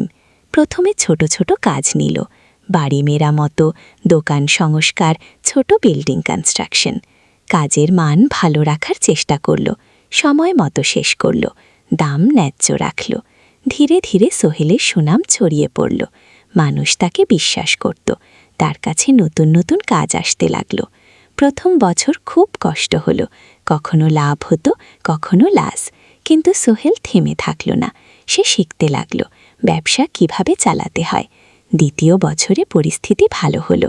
সোহেল এখন 3 জন স্থায়ী কর্মচারী নিয়োগ দিল, একজন ইঞ্জিনিয়ার, একজন সুপারভাইজার, একজন অফিস সহায়ক। তৃতীয় বছরে একটা বড় প্রজেক্ট পেল, একটা স্কুল বিল্ডিং বানানোর কাজ, 5 তলা বিল্ডিং। সোহেল পুরো মনোযোগ দিয়ে কাজটা করল। শ্রমিকদের ভালো বেতন দিল, ভালো ম্যাটেরিয়াল ব্যবহার করল, সময় মতো কাজ শেষ করল। স্কুল কর্তৃপক্ষ খুব খুশি হল। তারা সোহেলের কাজের প্রশংসা করল। এই প্রজেক্ট থেকে সোহেল প্রায় 5 লাখ টাকা লাভ করল। এই টাকা দিয়ে সে আরও ভালো একটা অফিস নিল, আরও কর্মচারী নিয়োগ দিল। এখন তার কোম্পানিতে 10 জন স্থায়ী কর্মচারী। প্রজেক্ট অনুযায়ী আরও শ্রমিক নিয়োগ দেওয়া হয়। প্রযোজ্য অধ্যায় পরিবার। এদিকে সোহেল আর মিনার সংসারেও খুশির খবর এলো। মিনা গর্ভবতী। 9 মাস পর তাদের একটা মেয়ে হলো। নাম রাখো সারা। সারা যখন জন্মালো, সোহেলের মা আর বোন চট্টগ্রামে এলো। মা 1 মাস থেকে গেলেন, মিনাকে সাহায্য করলেন। সোহেল এখন একটা বড় ফ্ল্যাট ভাড়া নিয়েছে, 3 রুমের ফ্ল্যাট। একটা রুমে সোহেল, মিনা, একটাই সারা আর একটাই অতিথি রুম। মায়ের জন্য সোহেল সিদ্ধান্ত নিল তাকে চট্টগ্রামে নিয়ে আসবে। গ্রামে একা থাকা ঠিক না। কিন্তু মা রাজি হলেন না। বাবা, আমি গ্রামেই থাকব, এখানে আমার পরিচিত মানুষ আছে। তোর বোনকে নিয়ে যা, ও ঢাকায় পড়ছে, চট্টগ্রামে এনে ভালো কোথাও ভর্তি করিয়ে দেখি। সোহেল তাই করল, ঋতুকে চট্টগ্রাম বিশ্ববিদ্যালয়ে ভর্তি করিয়ে দিল। ঋতু এখন সোহেলের ফ্ল্যাটে থাকে, বিশ্ববিদ্যালয়ে পড়ে। সোহেলের মনে হল তার জীবন এখন পরিপূর্ণ। স্ত্রী, মেয়ে, বোন সবাই তার কাছে। ব্যবসা ভালো চলছে, মা গ্রামে সুখে আছেন। চতুর্দশ অধ্যায়, সফলতা। শিখে 5 বছর কেটে গেল। সোহেল এখন একজন সফল উদ্যোক্তা। তার কোম্পানি কি সোহেল কনস্ট্রাকশন অ্যান্ড ডেভেলপমেন্টে এখন চট্টগ্রামে বেশ পরিচিত। প্রায় 30 জন কর্মচারী তার অধীনে কাজ করে। সোহেল এখন শুধু ছোট প্রজেক্ট করে না, বড় বড় প্রজেক্টও করে। একটা 8 তলা বিজনেস কমপ্লেক্স বানানোর কাজ পেয়েছে। একটা হাসপাতাল বিল্ডিং বানাচ্ছে।